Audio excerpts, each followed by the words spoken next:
All right, let's play some D&D. Okay, so where we left off last time, the group had come back successfully, having found one of the Chwingas that secluded itself in a small stone that I believe is now on Long Tom. You're welcome. Yep. You were making your way back, and as you got about, I think about within 2 hours from Bryn Shander, you were attacked by a polar bear. You said we were like 30 minutes away Like half from an hour, Shander. Yeah. Oh, is that it? You said the gates were in view. Yeah, but because we want to drag the polar bear. Okay, all right, okay, back. all right. An hour, half an hour. Sorry, it was 2 weeks ago. I'm out. I'm out. Some people I'm out. got it. I'm out. They all said hi. Can you hear them? Hi. Maybe if we're Still really on loud, the she can hear us. Andy says hello. Mel says you guys are losers. We love her too. Wow. All right, so I couldn't remember. Agreed. Sorry, you were half an hour away. The giant difference. Fucking nerds. And so you had slain the polar bear, which was good. And I think the purpose or the idea you had next was to sort of carve it up, make some shanks, if you will, Trophy. and bring it back to the Northlook Tavern, if I'm not mistaken. Yes. That sounds Yeah. right. Okay. Yeah. So who is going to be the person who's going to be carving this thing up? I already chopped its head off.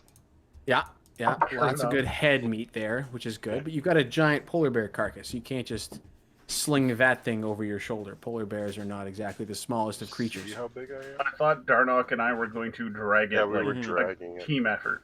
All right, so Like just get a couple grabbing sticks, build a sled, like lash together some rope and tie it down and drag its ass Drag it. back. I will. So, no. You said yes last time.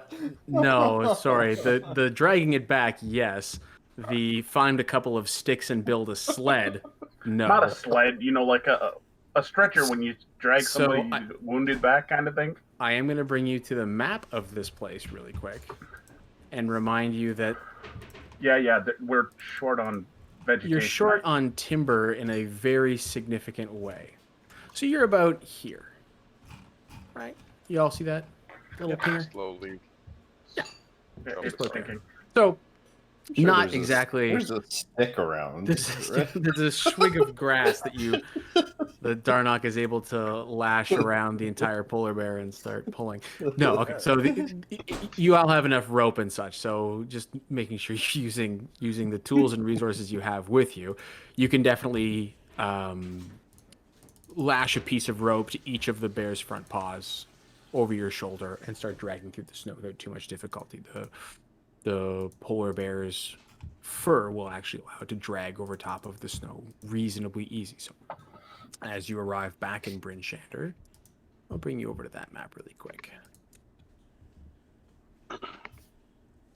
Perfect. So as you're arriving back through, you'll be arriving through the north gate, and coincidentally, the Northlook is just here. And actually, I don't think you see that. Am I correct in that? Correct. Okay, so let me do this real quick. Oh, that's the map. I don't want that. I want the GM. Boop.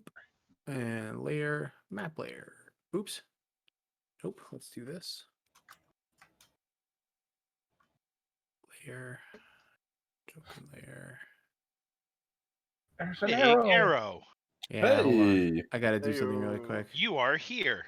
arrow. Layer to back. So now you should see the Northlook. Yep, Yes. yep, we got that.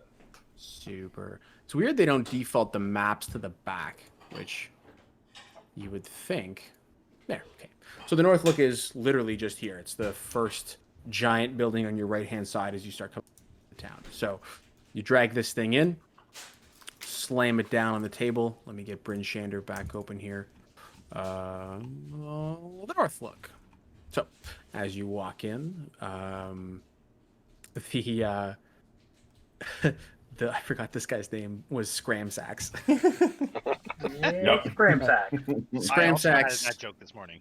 Scramsax comes up to you and says, we haven't even really finished getting the other carcass done and salted.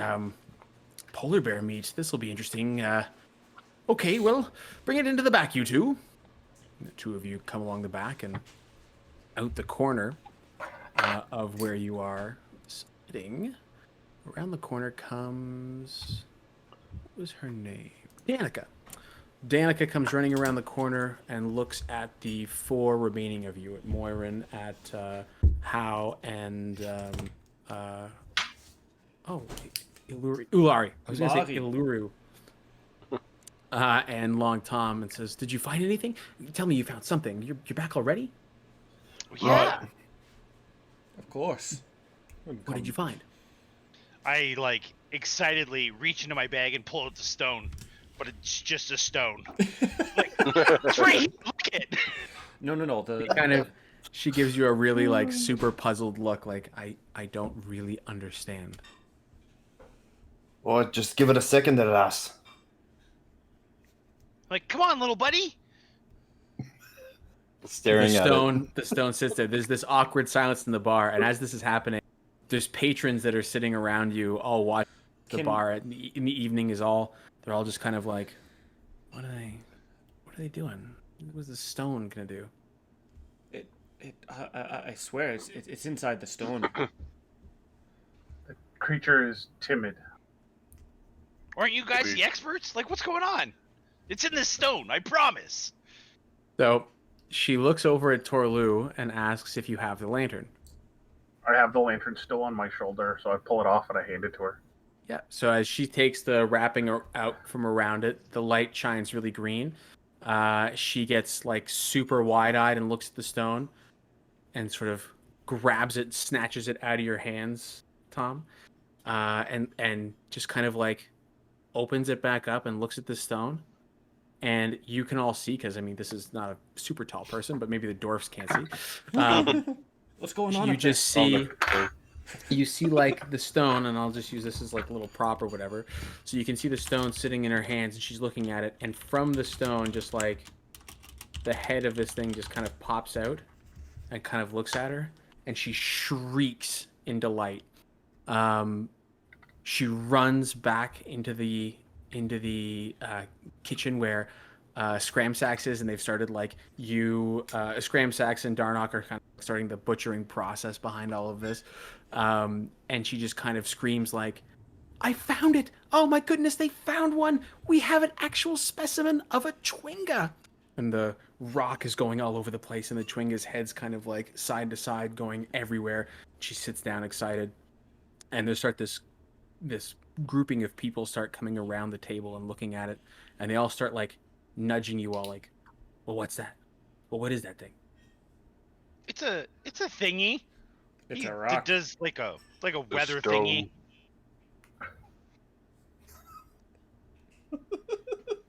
It's really cool. They're all looking at you going, weather thingy? Yeah.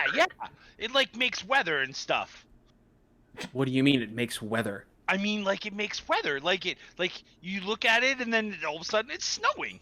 All the old codgers are, well, that doesn't make any sense. No, that's myth, that's legend. That doesn't exist around here. No, these people are crazy.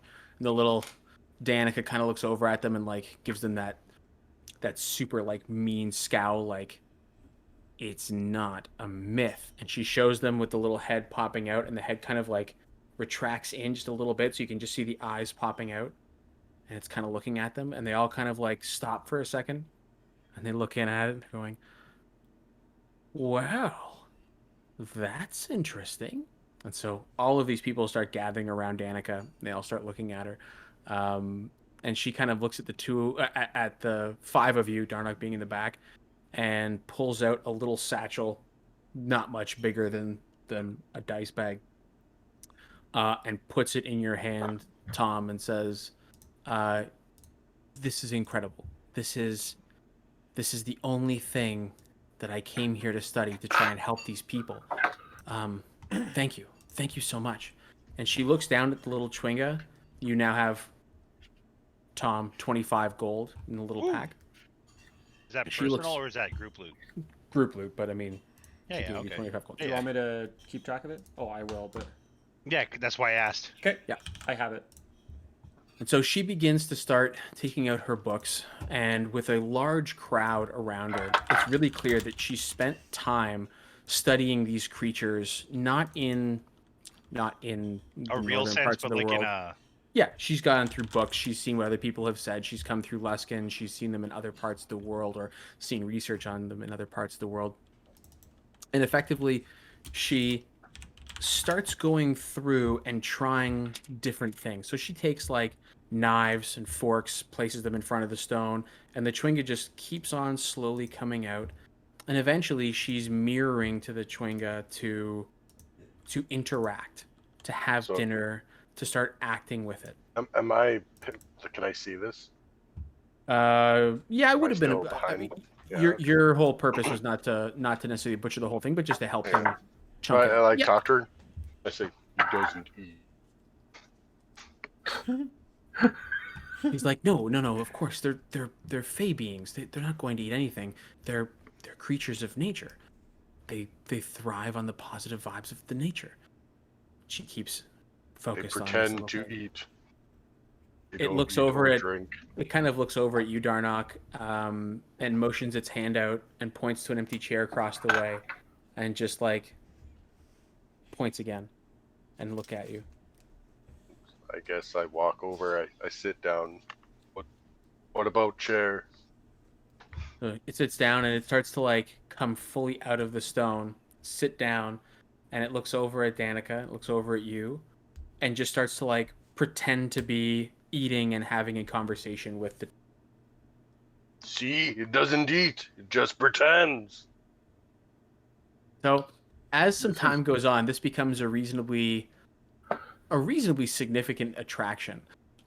This isn't something that typically happens in a town, even this size, to find something spiritual and this sort of fun, actually.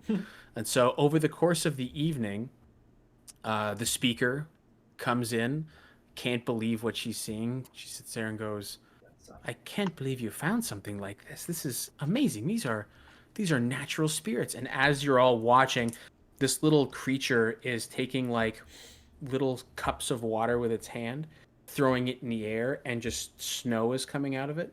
So it's like making a little snow globe around itself and like covering tables and stuff. But around it, in a little area, the snow doesn't melt. So as it goes outside of the space, it turns back into water and sort of pools on the table. But around it, it's got this little like snow pile on the table, and it's looking at everyone like making snowmen and drawing faces and that kind of stuff in the actual snow, just being mischievous. So Danica approaches and asks if either of you or if anyone in the group might have a torch. Torlu pulls one out of his pack and says, "I have one here."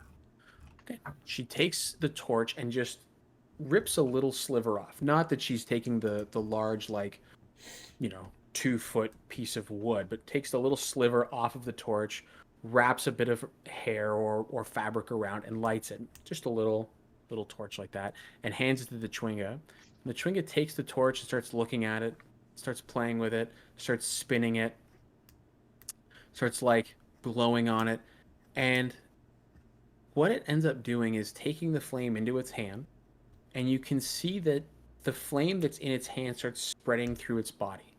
And instead of resembling like, for lack of a better explanation here, instead of having a winter motif, this creature now is almost like draped in a very soft glowing fire. And it takes the water again, just dips its hand in, throws it in the air, and just steam starts to come in and around it. And there's this amazed shock look that goes over Danica's face. She says, "They have influence over whatever element they choose to touch. They interact with it. Watch." And she takes a little bit of water and she hands it to it, in the cup, whatever. And as it picks up the water again in its hand, it starts to throw back and forth, and eventually it becomes draped with this flowing gown, almost as if like a waterfall is coming off of its back. And when it goes through, throws the water in the air, but it doesn't come down. The water sort of forms around the top of where this like invisible barrier would be, and little drops of rain start to fall down all around it. So as the night goes on, this is no end of entertainment for everyone who's there, and you can see pretty well about 300 to 400 people are coming to gather around. This is a major development. I was just gonna say that sounds like what, half the town? Yeah, the town is about 1,200 people. So anyone who's there is like clamored at the door. Even in the cold, they're watching through the windows, trying to get a glimpse of this thing to do something incredible. As the night dwindles on, the mayor, or the speaker, pardon me, takes the 6 of you aside. She hands you a small pouch, Tom, and says, "Thank you. Again, not much. We can't offer you anything crazy, but this is a significant boon for the people of Bryn Shander. We are going to discuss this at the next speakers meeting. You have brought a little bit of inspiration and hope to all of the people in this city. We thank you. We thank you tremendously." And she hands you that little pouch, each of you, and inside is about 5 gold. So 5 each. 5 each, yes. She says, "It's not Thank much, but at the very least, it's something." I can't tell you how much of a pleasant surprise it is to actually. She starts getting a little bit sad. To actually see these people be happy. It's been more than 2 years. The snow hasn't stopped. The magic goes across the sky every night. We don't see the sun. That there's that little bit of hope. I can't tell you how pleased I am. My brother would have been so happy to have been here right now. And she just kind of gets really quiet for a second. Long Tom, he's like, yeah, you should have just asked us sooner. She kind of like chuckles a little bit. "We should have, Tom. We should have. We should have taken these matters into our own hands, but it's hard to deal with other cities in this area. No matter. There will likely be... Sorry, go ahead. Right. Well, seems like everything's accounted for. Yeah, back home. Yeah. Yeah. If you need anything else, you know where to find us. And Yeah. we start setting back home.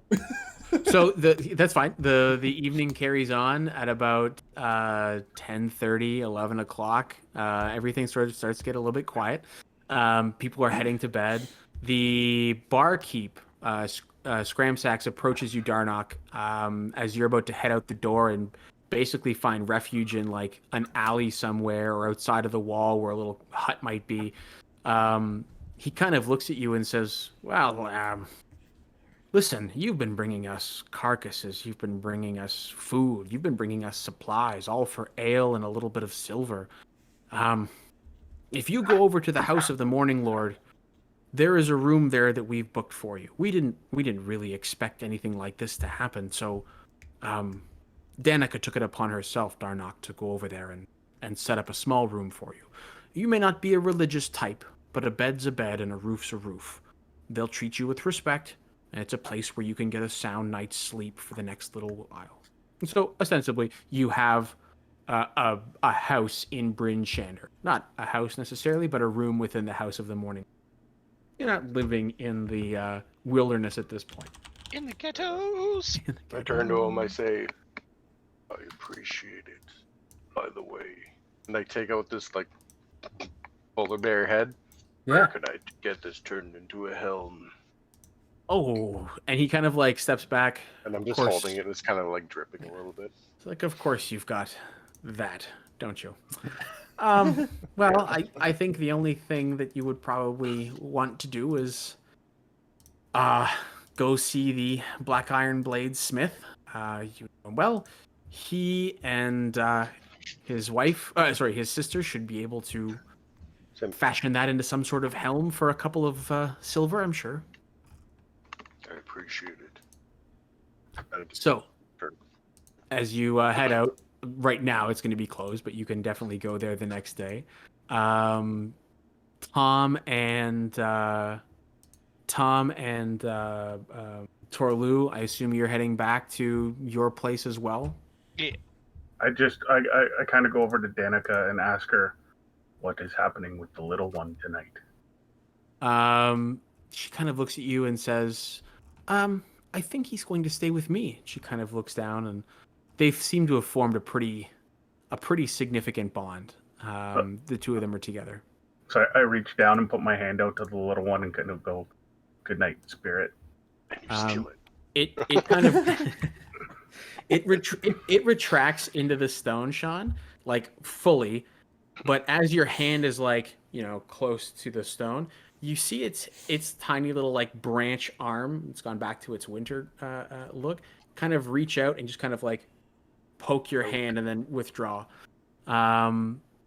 And then you just see the eyes kind of like poke out and go back in. I look over to Danica and say, "Good night. I'm going to take my leave now." She says, "We'll see you tomorrow, Torlu. I'm going to study him a little bit more." She takes her book and she's sitting at the bar and she's just writing away. Tom, Moirin- I'm ready when you are. Okay. And I just kind of like, yeah, there's nothing done. All right, if you need anything else, let us know. Bye. Back to your house.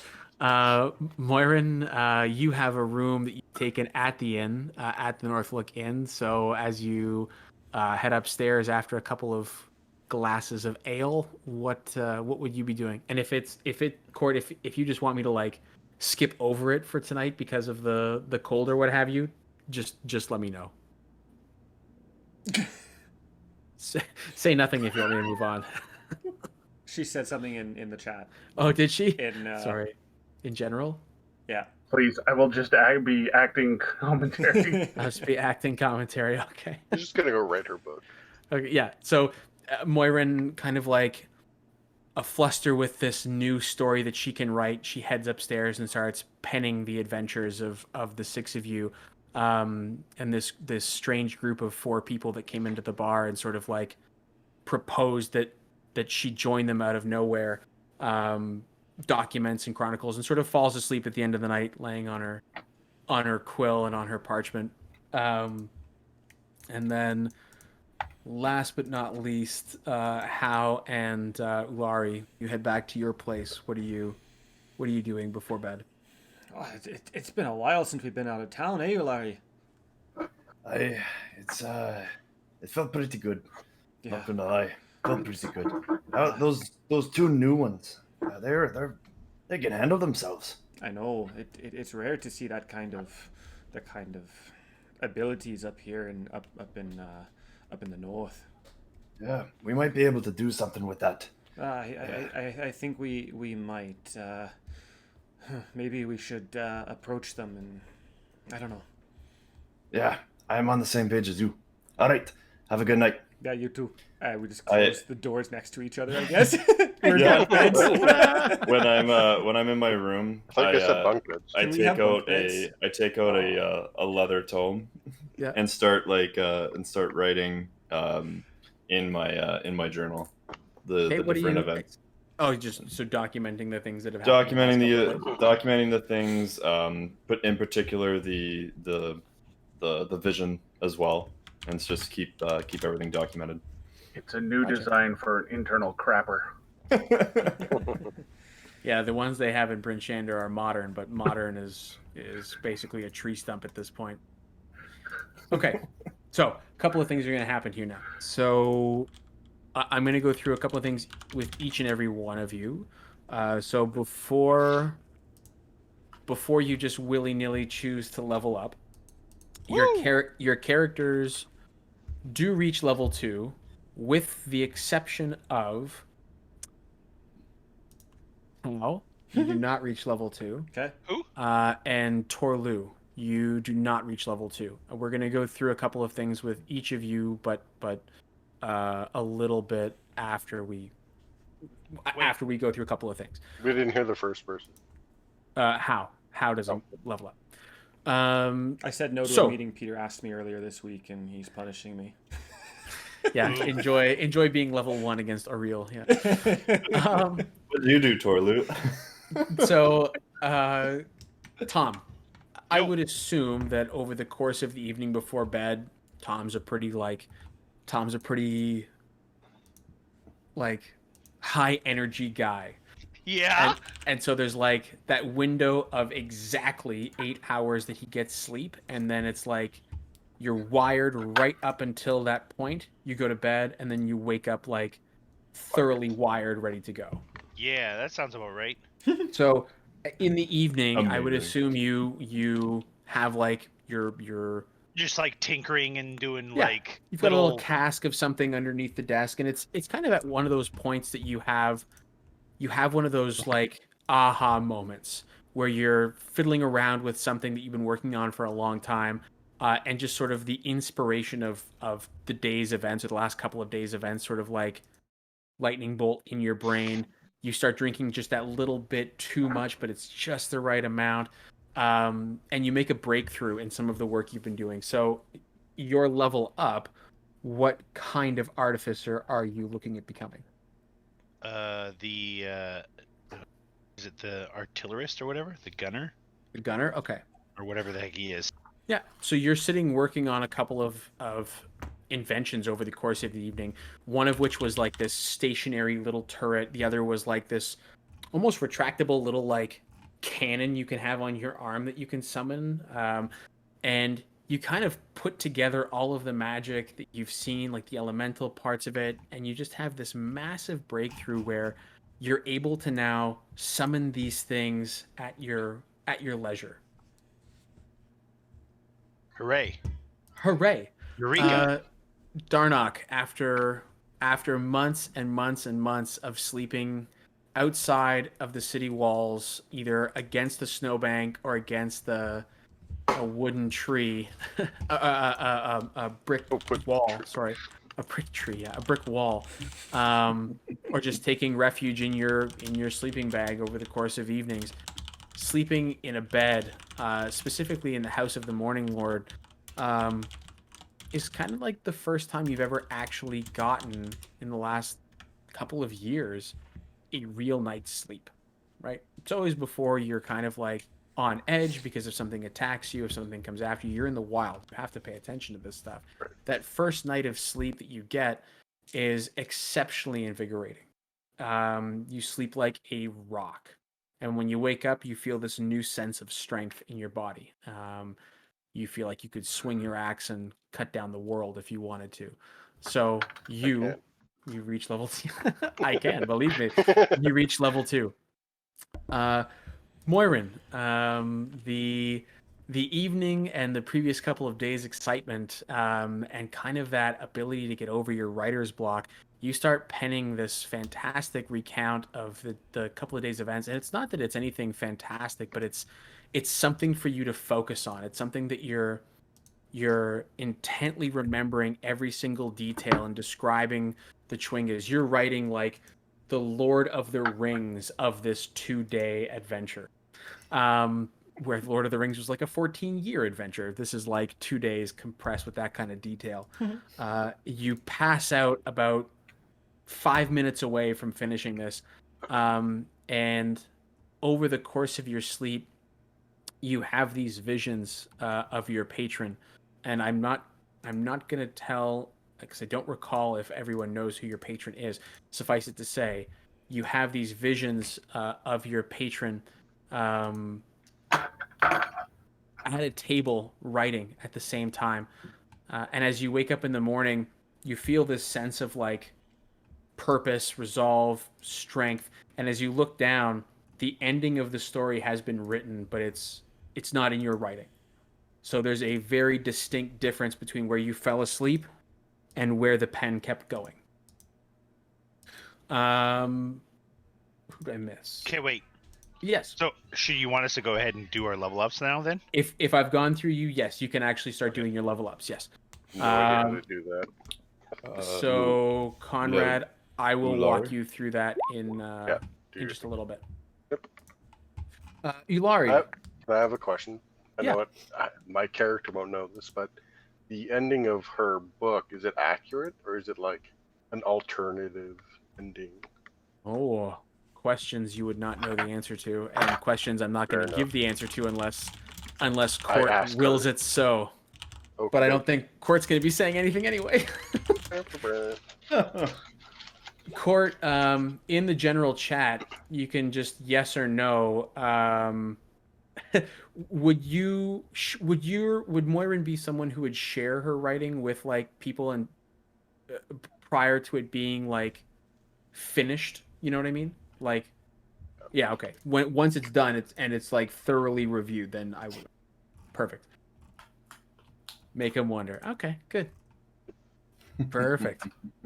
How? The day's events had a whole series of. Oh, not how. Pardon me. Ulari.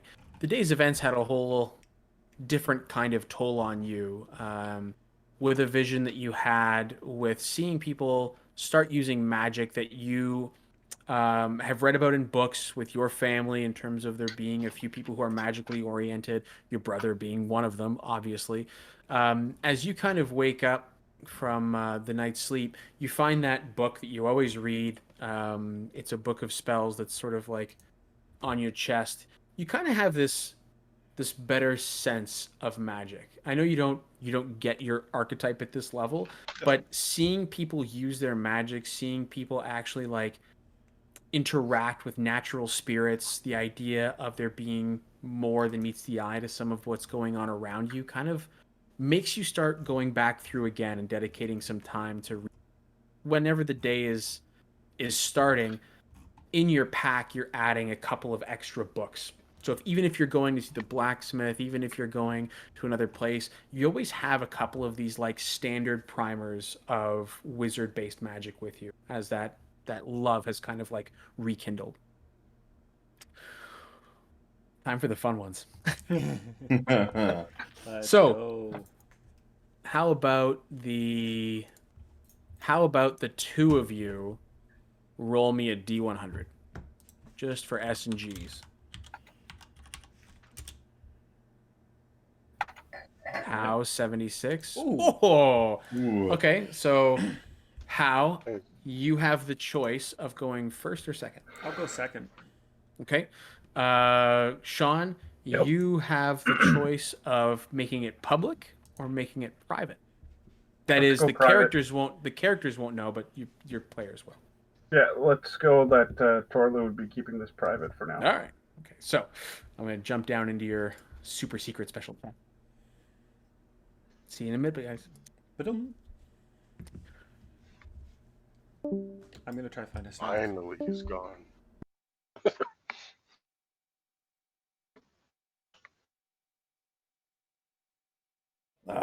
Cunning action.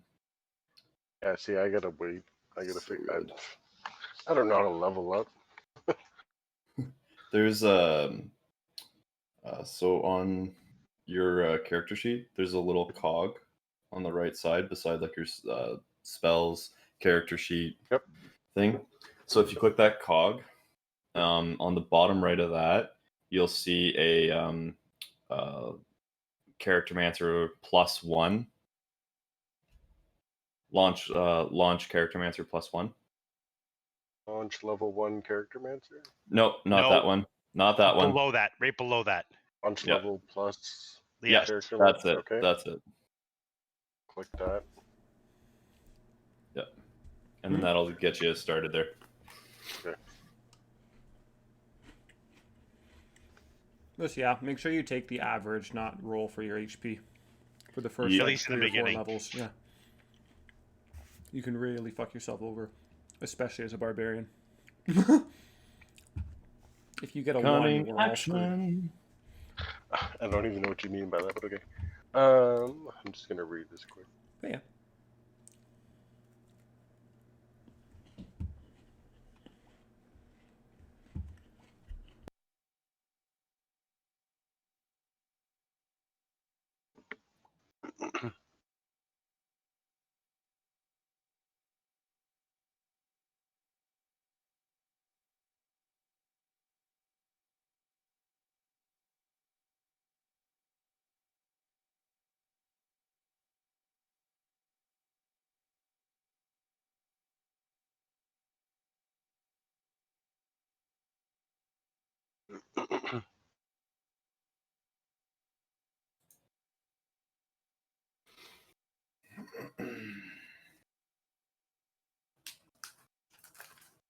Nice. All my stuff pretty much stayed the same.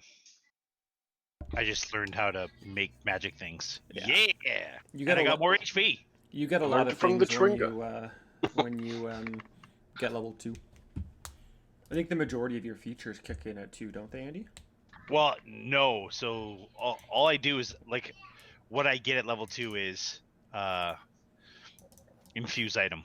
So I can Oh, okay. make Mm, 2 items, 2 magic items essentially. Nice. excellent. I need to remember if I can do it. If it's daily, I get to redo it or whatever. It should say. I'm reading it here. Oh, okay, fair enough. You took the artillerist, right? Well, yeah, but that doesn't. You don't select that till like level 3, I think. Mm. Ah, Your subclass, yeah. I think it's like either you get it at level 1 or level 3 type thing for most 3. of the. 3 yeah, is artificer specialist is at level 3. yeah, but I mean for like most subclasses, you either get it Yeah, at yeah. level 1 or level 3. Yeah. And yeah, so all I get, I don't even get any more spell slots or anything So- or cantrips. the for the item, Andy, my understanding is that you essentially have been working on it until you receive get level 2, and then you just have it, and then the next one you can make is at level 5.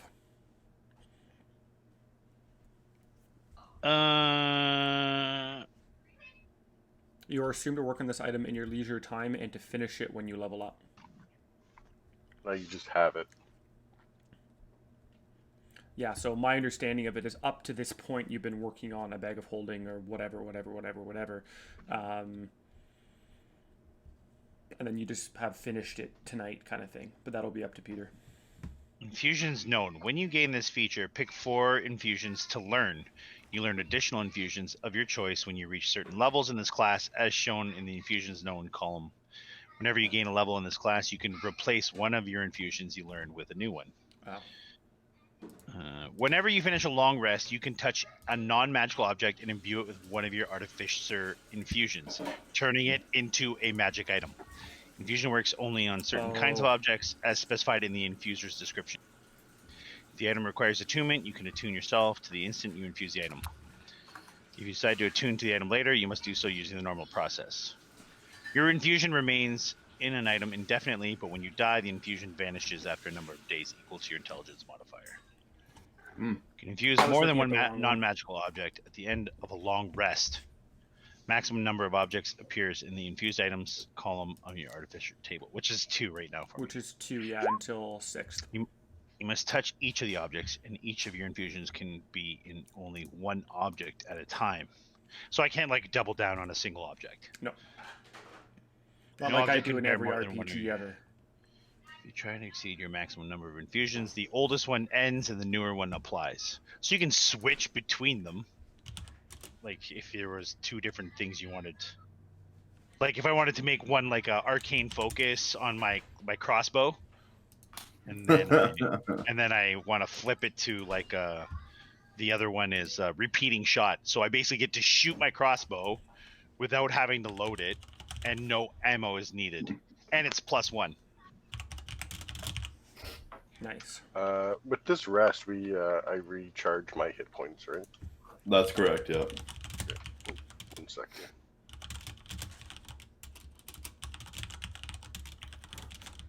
So that's cool. Do I have to, I guess, Pete in charge of infusing my items then, or do I do it, or what? How does that work? Hey, Ava. Hello. Hello. How are you? How are you, Ava? Good. How's your weekend so far? Good. Good. What have you been up to?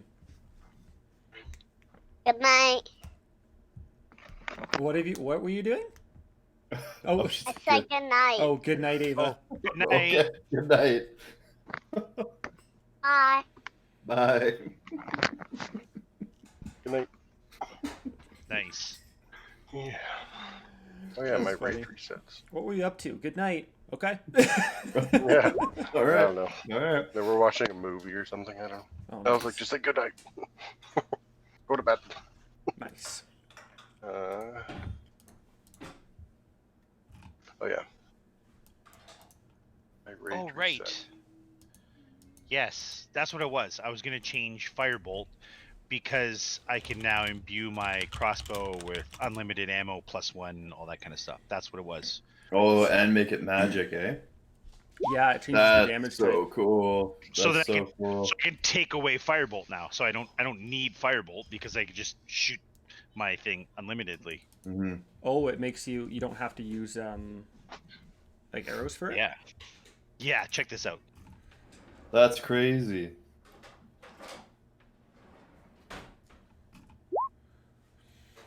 Simple. The ammunition property. Magic weapon gains a +1. If you load no ammunition, it produces its own automatic creating one piece of magic ammunition when you make a range. That's so cool. Yeah. Yeah. That's very similar to what Peter made for Ed's character in Curse of Yeah. Strahd. Yeah, it is. But it's really freaking cool. God, Yeah, Oh. that's yeah. it is very similar to the way that he made that weapon. Yeah. Now I just gotta remember what I gotta get Pete to change because I didn't change my cantrips. So when he gets back, I'm gonna get him to flip what else I can take here Yeah. instead of Mhm. firebolt. Yeah. Yeah. The only thing is that firebolt in a place where we have a lot of cold is probably not a bad thing to have still. We're just about half done. I'm going to take a little break so Sean can ponder some of that stuff. So, Hal, Yep. you now have the same choice: group or private. I'm gonna make everybody suffer a bit and make it private. That's okay. That's fine. Yours happens a little bit differently, so I'm going to jump into the chat. Okay, perfect. Fine. Okay, so in the evening, uh, as you're doing your normal rituals as a cleric, wanting to be a cleric of knowledge and divine purpose, you're doing your evening rituals. You have a lord, you have someone that you're beholden to. Um, as the evening progresses and you fall asleep, when you awaken in the morning, so we're going to go directly to the next day, you kind of wake up and you don't feel the presence of your god. You feel like your deity isn't there. You feel like you're just a dwarf with a book and a hammer. What would How do?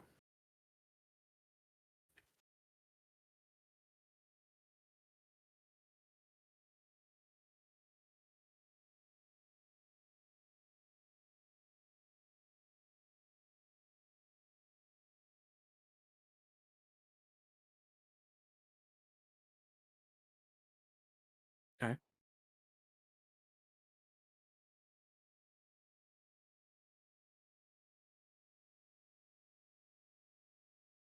You don't have that feeling anymore.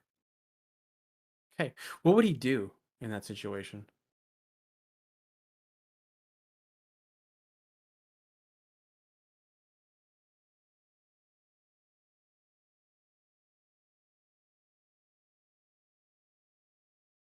Yep.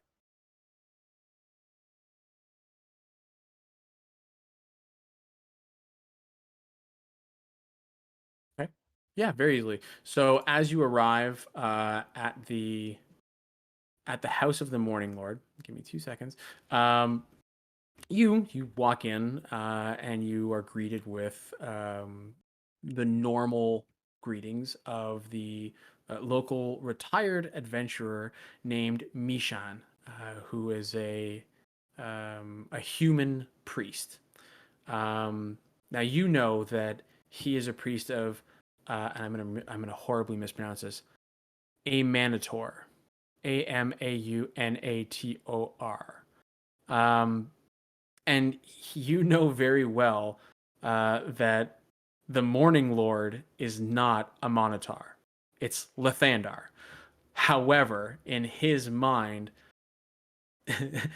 she calls this person the Morning Lord because she believes that Lathandar is actually a usurper of a Minotaur's light. And so it's an interesting dynamic that she has. So he greets you and Morning Lord's prayers be upon you. How? What can we do for you?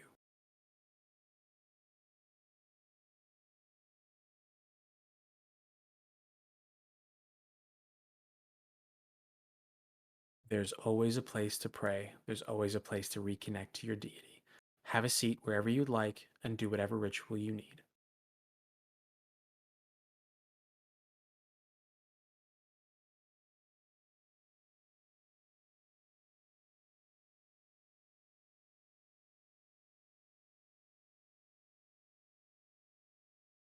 Okay, give me a 30 seconds because I want to find one quick piece here. I want this one and this one. Perfect. Okay. Um, as you sit down, you're kneeling at the pew.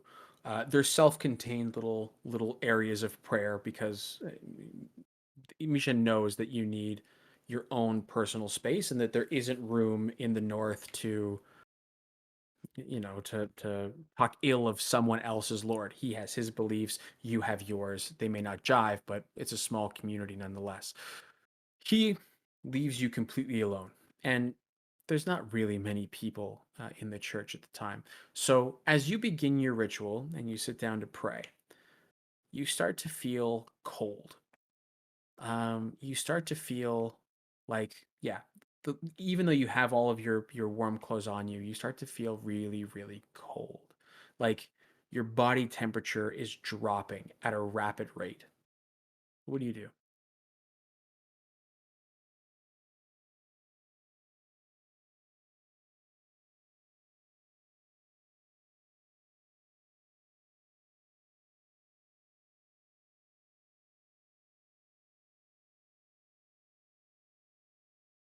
Yeah, absolutely.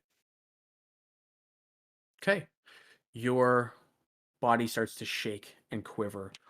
The room around you goes just deathly silent. Absolutely 100%. You could drop a pin 200 meters away and hear it hit the floor. As you kind of open your eyes, but very slowly, right? Everything being frozen, you're looking around and it's pitch black. You don't see the priest. You don't even see Darnock who's walking through. You see and hear the shades of this room. And then everything turns to black. And as your body sort of starts to float, you get this vision in front of you, almost as if there's like a parting of the world, and it's just this deep, dark black in front of you. And right at the center, you start to see that proverbial light at the end of the tunnel, and it is a solid round sphere. And as you uh, roll me a Constitution check, please. Just check, just straight roll. Yeah. You are very aware that you can move, but your body still feels stiff. You are freezing cold. So every motion does feel like agony for you. So you can hear this voice in your head, Connor, as everything starts to stop. The white light stays at a constant, the blackness that's surrounding it is there. And you hear this double echo voice. One voice very distinctly sounds very old and very, very decrepit, but it doesn't speak with any gap. It hasn't lost any of its sense, right? There's wisdom in the age. The other voice is very soft, but very, very sure and very firm. And they echo to you together at the same time. We have canceled your ability to speak with your Lord.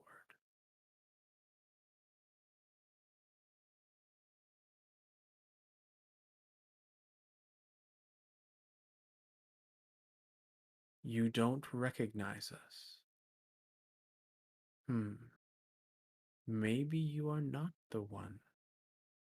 There's a long, long pause.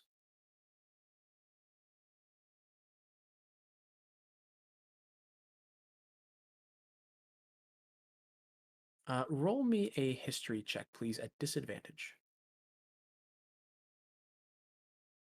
Ooh. The echoing of the two voices together isn't enough for you to ascertain. So it it's not that you, yeah, you do fail in knowing that there are yeah, but you know that there's two at the very least. So how would you proceed in that regard?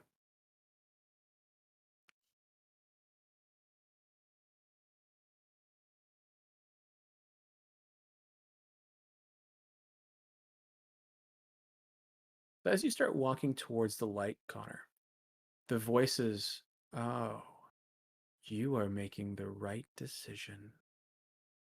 How about we show you a little more? How about we speed this process up and imbue you with a little more clarity? And as you start walking forward, it feels like you're taking like normal steps, right? Like something's getting bigger. But all of a sudden, you realize that it's not just you moving forward, it's these two objects coming at you. And you can tell it's coming at you because where the border, where the perimeter of where the darkness would have been, where the light stops, it's coming at you. And you get this sensation of whoever these beings are, they're not traveling step by step by step. They're traveling year by year by year of time, and almost as fast as you can take a step, they come up to you very close. The circle is in front of you in its incomprehensible size, surrounded by blackness, and small threads of light that are coming off of this orb start to get much brighter and are more defined by the darkness that are between as they start blending together. And then all of a sudden, there's a solid split, and there are two figures standing in front of you. One is a very gaunt man, draped in a black robe that you can't discern a single shred of light from. The other is a woman shrouded in white, carrying a large, large battle mace. And the battle mace on it is, I'm trying to describe this here. Sorry, it's not a hammer. It's not a maul. It's got four blades on either side, and you can almost identify that each one of the blades on either side of this giant maul represents a different phase of the moon. So, like where one is just a large circle, one is an inverted crescent, one is just a half blade, and the other is the crescent the other way. And at the top, it sits. There's just this hollow opening, right? So the new moon, full moon, so on and so forth. The two of them look at you. Do you recognize us now? They're still speaking in tandem. Roll me another history check, but this time with advantage. In front of you, it clicks. Celestian and Saloon are both standing directly in front of you. Celestian, the god of, oh, where'd it go? Stars and wanderers, and Saloon, the goddess of the moon, both stand in front of you.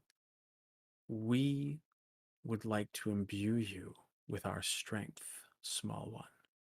Would you dedicate yourself to us? Of course.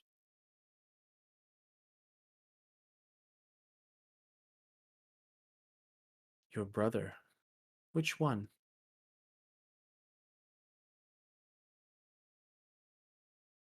There are things about your brother that you will discover in the next while. Or maybe you won't. Suffice it to say,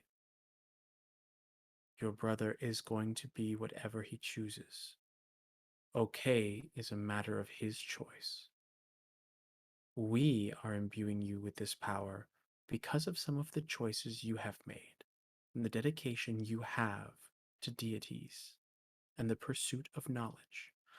There are not many people who know how to channel our strength, but your world, your realm, is at the behest of one of us, and one of us who is taking away recognition for one of our counterparts. And she grips her mace very firmly, and you can almost see like the darkness in Celestian's eyes grow even deeper as they both start to get significantly upset.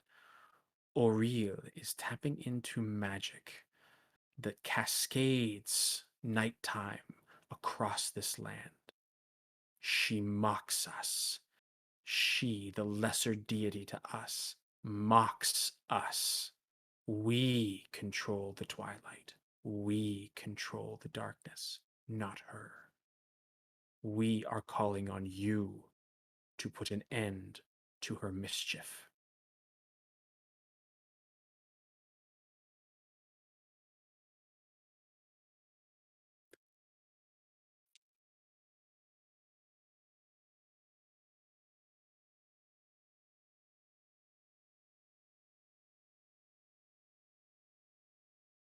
So on your left is Celestian, and on your right is Saloon. Selyun, sorry. Each one of them outstretches their outer hand. So as you're looking at them, it would be the right hand and the left hand. And these two hands start reaching out and around. And you get that sense again that these hands are not traveling meters or feet, they're traveling thousands of kilometers at a time. And as they start to come closer to you, it's almost as if two planets are coming around you, and the darkness and the light of the moon just. And you wake up. A level 2 Twilight Cleric. Right? I made that up on a walk last night. Yes.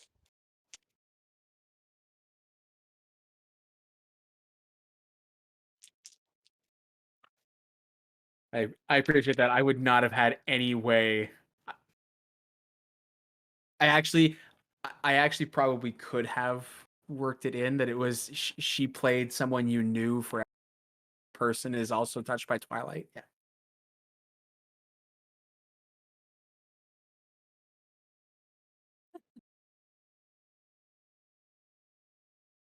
All right, I'm gonna go back and see. We're gonna finish off with Sean. It's built into the module.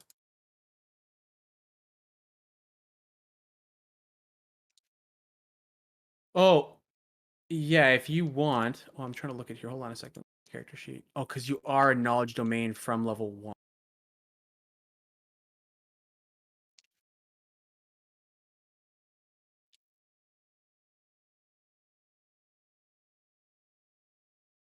You should be able. You can. It's just a question of the gear that you have. But the only thing you actually have on you is the cold weather clothes and the snowshoes. So just rebuild, and I'll add them in. Okay. Uh-oh. And finally. Hello. Sorry. Hello. We don't want them to know what we were talking about, guys. Scheme They might session's know over. our history. I'm gonna take Sean back down and finish off his chat, and then we continue. Finish him off. But, we bought Okay, Ava like I was saying. ukulele. Oh yeah, go ahead. Sorry, I forgot you didn't finish. No, it was fine. No, I was it's just good. like, so we probably had like, I want to say easily $500 worth of Thomas the Train stuff. Wow. And it's just like, what do you do with all this stuff? Because like I don't know, you're not gonna keep it for 20 years, you know. So all of a sudden, like literally, we looked around and like just people we knew who had little boys or girls, and we said, "Do you want some?" And we literally chopped it up between 4 or 5 people I knew who had kids that were like 3 or 4 years younger than ours. Yeah. And they were like ecstatic, right? Because it's like, oh my god, this is like crazy. This is like $100 worth of stuff. I'm like, yeah, you're welcome, and just pay it forward. You know what I mean? That's the thing. Yeah, Just, no, for sure. oh my god, so much crap. No, when I was Being a parent's expensive. oh fuck, don't even get me. Ava, when I was when she was young, I guess, always wanted to play with my guitar. So I went to Toys R Us, bought her like this $20 ukulele. She came up to me the other day, And so I'm playing like my guitar, and she's like, "How are you doing that? How are you playing those?" Like, what do you mean? And she's like showing me the different chords, and I'm like, "How?" From just looking at me do it, she's like starts playing E's and A's and stuff, and I'm like, Oh, that's "Okay, I get nice. that's simple, but like, I think I need to get you a guitar now." Yeah. Like, what are these called, Dad? Yeah. So that The can cool be thing about useful. Yeah. guitars, you can usually pick up some nice junior guitars for Oh, decent now. People, that's the kind of thing I'm like. There was a friend of mine on Facebook last week. They're like, "Oh, looking to buy a drum kit for my 8-year-old." I said, don't buy a junior kit. I mean, unless you get a really for good drums, deal yeah. on Kijiji or whatever. So just don't buy one, because so often kids, when they're that young, is like they say they want to do it, and then you buy them one, get and it's over it. like they never touch it. They never Yeah. touch it. I said, but you get them like I showed her this one, and I said we had it here. It was like my first drum kit, but it was like a Yeah. legit drum kit. So it had Yeah. like 2 toms, a floor, and a cymbal. And then it gives you like a little kit. So and they were all marked with symbols. So one had like a triangle, one had a square, one had a circle, and one had a star. So you could literally play songs. So if the kid's ambitious enough and like wants to keep playing, go ahead, buy the junior kit. yeah. I said, but they take up so much space. Drum kits are the Yeah. worst. As you can see by the one behind me. A few years ago, I wanted to get into drumming, so I went and bought myself the Cat K2 electric set. I've played it like 3 Okay. times.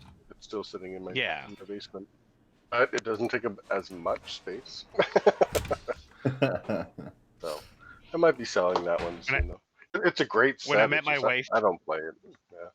yeah, when I met my wife, she had her full kit here. That was at her parents' place, and then in her apartment, she had a digital kit, and she would jam out. And I was like, "Oh, that's so cool." Oh yeah. Anyways, and the weather's nice. It's frightful. Hi, Hal. No, I've been here for a Oh. little bit.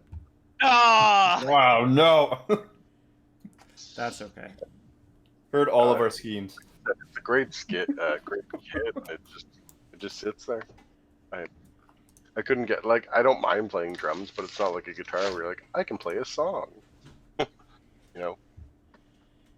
I will be back in a second. Yeah. I getcha.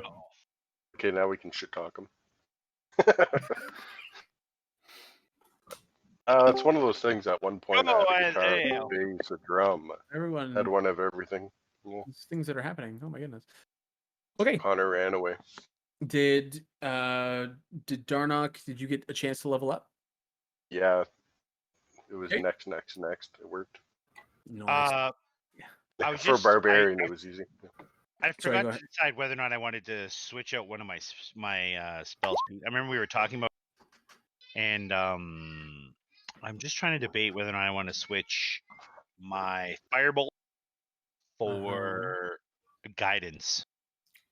Okay. We wanted to ask Hal, right? Oh, sorry. Yeah, Yeah. We wanted to ask Connor. I want to ask Connor if he Sorry. has guidance. You can Anything ask. Anyway. What was that? What was the first part of this conversation? Connor, do you have guidance in your spell list? Give me 1 second. He will guide you there. I do not currently have guidance. I'm just finishing up my level 2 though. Are you getting guidance? I probably not if someone wants to take it. Okay. All right, Pete, can you switch that out for me then? Because I already leveled up and it will let me do it. Yep. Give me a sec. And how do you want to do my infusions? Do you want to do them for me? I can. Yes. Give me a sec. So you're losing which spell? Firebolt. Taking away Firebolt and putting in Guidance. Oh, 1 sec. Firebolt. Doop doop doop doop doop. Wow.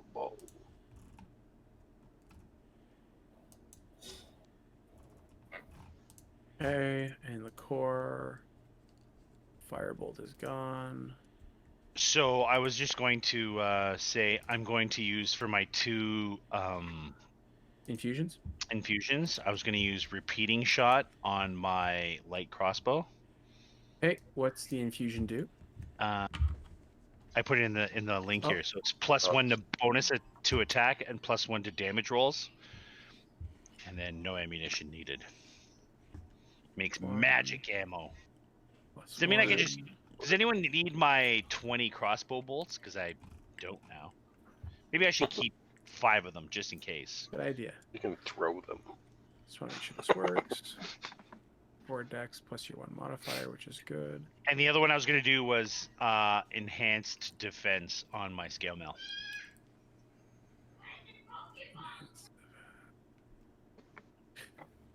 Which is Hey, a +1 to my AC. your infused items. You have to spend time doing these, don't you? When I initially level up, they just happen.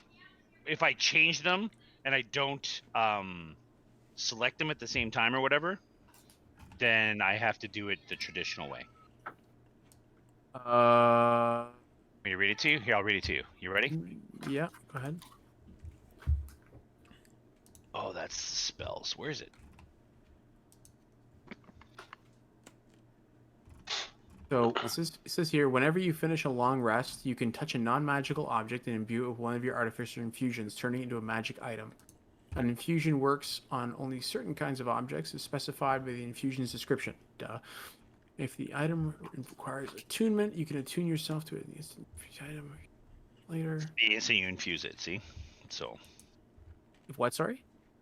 I'm attuned automatically the minute I infuse it, basically. Tuned, yeah, the minute you infuse it. But this is saying whenever you finish a long rest, you can touch a non-magical item and imbue it with one of your artificer infusions. So you gain the ability to infuse, absolutely, but you don't just automatically get the armor. The infusion actually takes that bit of time. So what I would say is, which one of the two do you want for this long rest? And then at the next long rest, you add in the second. Okay, well then, obviously I'll pick the repeating shot first. Okay, so just make a note for yourself that your next long rest, you'll tinker and do whatever to do that infusion. Sure. Groovy. Anyone else? Questions for leveling up? Can you change my dark vision, Peter? My distance? I can, yes. Bear with me. I'm going to go back to the front page here because I have to change your token and then pair it again. Because it's this token I'm changing. So, I love how simple my level up was. yeah, wait till next level. Yeah, that's. Just don't touch I think anything that's what for we now. discussed ahead of time, though. I'll leave it. And what's your dark vision out to now? 300 feet. That I can 10,000 see feet. everything. boss. What I the can see fuck? the entire map from where I stand right now. Yeah. What the fucking what the shit is going on there? We dwarves can't normally see that far. Things for you to discuss at the bar the next day. That's what that history roll was about. Yeah, being able to see around me. Do you remember how to see? I remember the area around me so well, I know when people have moved. All right, I got to change one more thing, Connor. So just let me Oh. double check to make sure. I had a question, Peter, too. Can I also get reckless attack for my character, just as a freebie? What? No. I'm sitting here going like, no, you can't just fucking have reckless attack. No. Oh, but it would I be have so good for a rogue. Yeah, no, I bet it would be. Yeah. Just start. I'll let you swinging. borrow mine. Don't worry. Heck. No, you won't. All right, give me 30 seconds just to grab one thing from the book.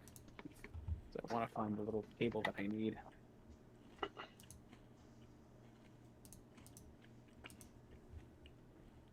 Here, little table.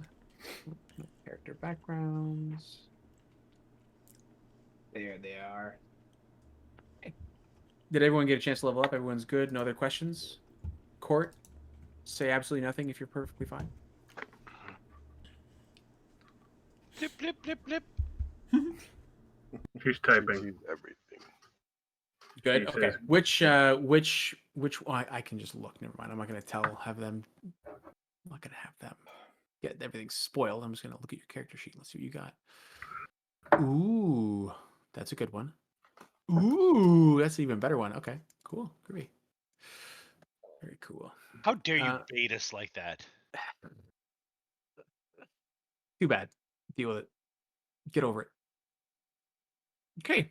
So, in the morning, there isn't necessarily a big reason for all of you to just kind of like get back together and start, doing the things you do. So, as you all wake up in the morning, what would you be doing?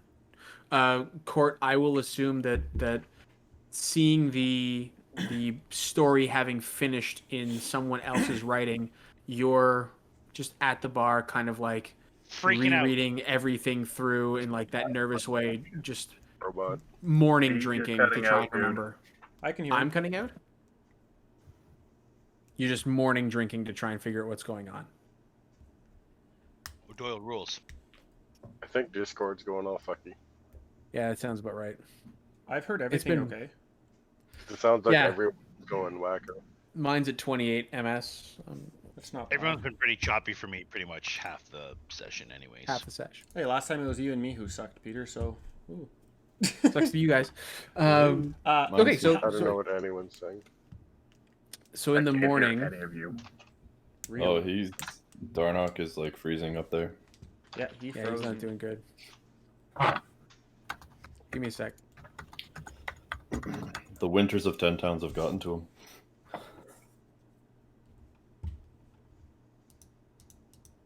Oh, now he's like gone. Yeah. He doesn't even have a picture anymore. He's just a couple of floaty squares. Whoop. Ooh. He went bye-bye. He's coming back now. Can you hear us? Yeah, I got you now. How choppy? Not choppy now for me. You guys were brutal earlier. That's weird. Okay. It didn't change at all for me. I Everyone think else. we're still waiting on Darnock. Damn internet and Uh-oh. Chemmy. Goddamn chimney internet. Cheminet. Yeah, Eastlink, Chemlink. Chemlink. Ah. All right. Can you hear us now? It looks like he's talking, but I don't hear anything. I don't hear Yeah. anything. Yeah, I don't hear anything Crap. either. Sean, can you hear us? I hear you guys. Can't hear Darnock. Oh, he's muted headset. Are you on push to talk, Darnock? Yeah, No, 'cause he's the thing's sending something. It might be his headset.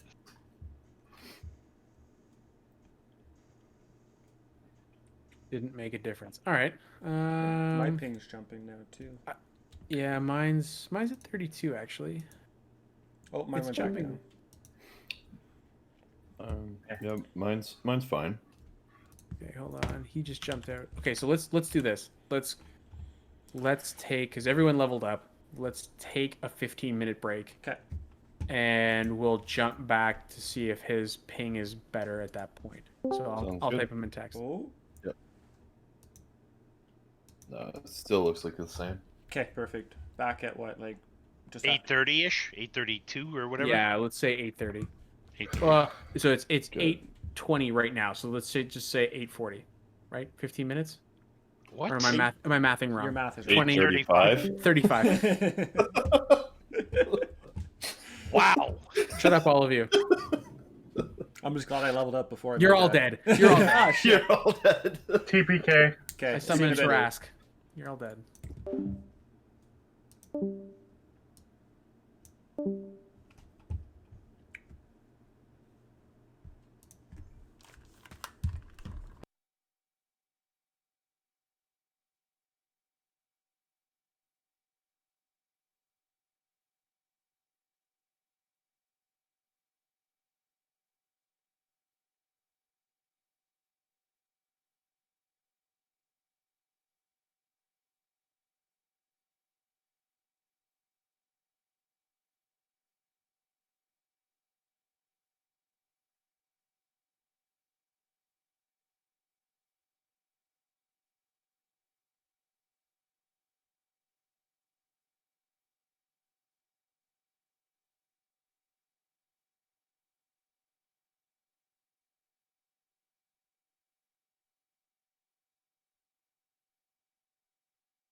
Hello. Let's see if anybody else is here. They all disappeared. They all died. Take that as a resounding no. That I'm probably just talking to myself or Courtney or somebody else. Yes, yourself. I am yourself. Ooh, I haven't been in touch with myself for a while. That's not what you said last night. We agreed not to talk about this.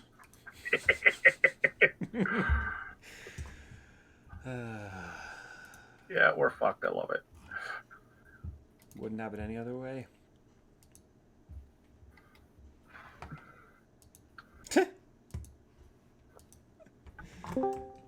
Gosh, at least you can hear us this time, Conrad. You can't talk though. No, we can't hear you if you're talking.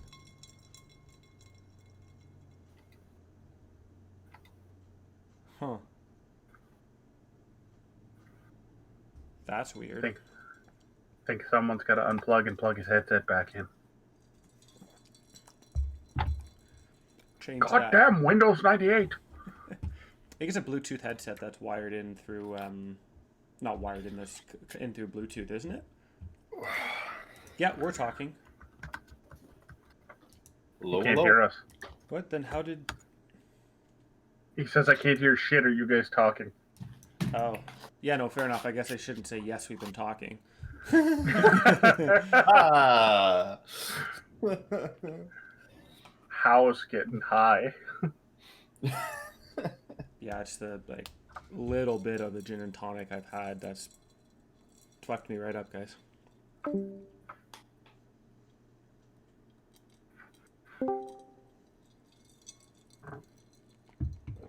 Do-do-do-do-do-do. I don't know what happened. I can hear you guys. It's a new movie. Oh, nice. I can How hear you now, high? too. Sweet. Can you hear me now? Can Yes, you hear Tom, me we hear you. now? Hey, there we go. I don't know why that wasn't working. Hey. Discord It's likes like, to play if funny this doesn't games. work, I'll reboot. And then Excellent. if that doesn't work, I'll call Sean. Well, it's the weird thing is like I knew my headset's working. I've been watching a YouTube video. Mm. Could have been the audio. It wasn't letting you do more than one because it's a Bluetooth. I don't know. No, it's a wireless. It's a USB dongle. It's probably Discord. Discord fucks up your input outputs Yeah. all the time for audio. Especially if you have more than one. Yeah, the thing Yep. that's messed up sometimes is Zoom. If you have Zoom and Discord running at the same time, oh my god, Yep. good heavens. Yeah, because I did close the YouTube and of course it ran and loaded. Cool. Whatever, it's working. That's all that matters. So don't watch YouTube when we're playing games then. Pretty much. The moral of this story.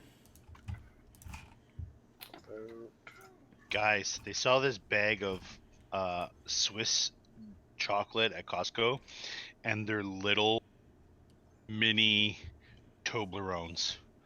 Oh, Reminded me. Ooh. And the bag comes have a mixed. It comes assorted. It comes like 2/3, no, maybe half of them are milk chocolate, 1/4 are white chocolate, and 1/4 are dark chocolate. Mm. I picked up a mixed pack, like a mixed chocolate pack of the After 8 chocolates that have like white chocolate and dark chocolate in them. They're so good. Sweet. Yep. Sell a giant tub of fucking Reese's peanut butter cup thins. Yeah, I'm just about to finish all the Halloween candy and chocolate that we bought after Halloween, so I should probably hold back for a little bit. At least that's what Michaela tells me. No, we don't. No, she doesn't apparently. I'm just using her as an excuse. Yeah, you are. she's enabling you to eat all the chocolate? That's what they're there for. I'm blaming. Just like, Yeah, I'm blaming the fact that I can't buy more, that I shouldn't buy more on her telling me I shouldn't, even though she hasn't told me that. So Got it. something like that.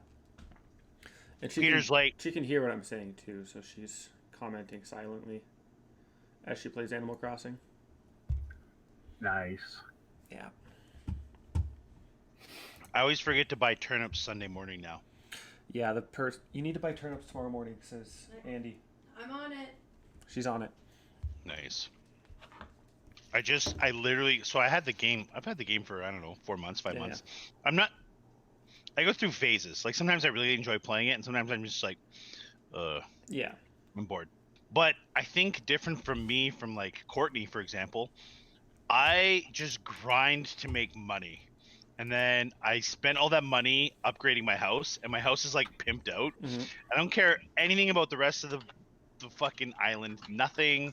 Don't care what's going on. Didn't care about the storyline. Didn't care about anybody else. Just like, yeah, look at this giant house I got. It's got 3 stories. It's fantastic. And then they're like, "Oh, did you like finish the game? Like, did you get the KK to come to you?" I'm like, "What?"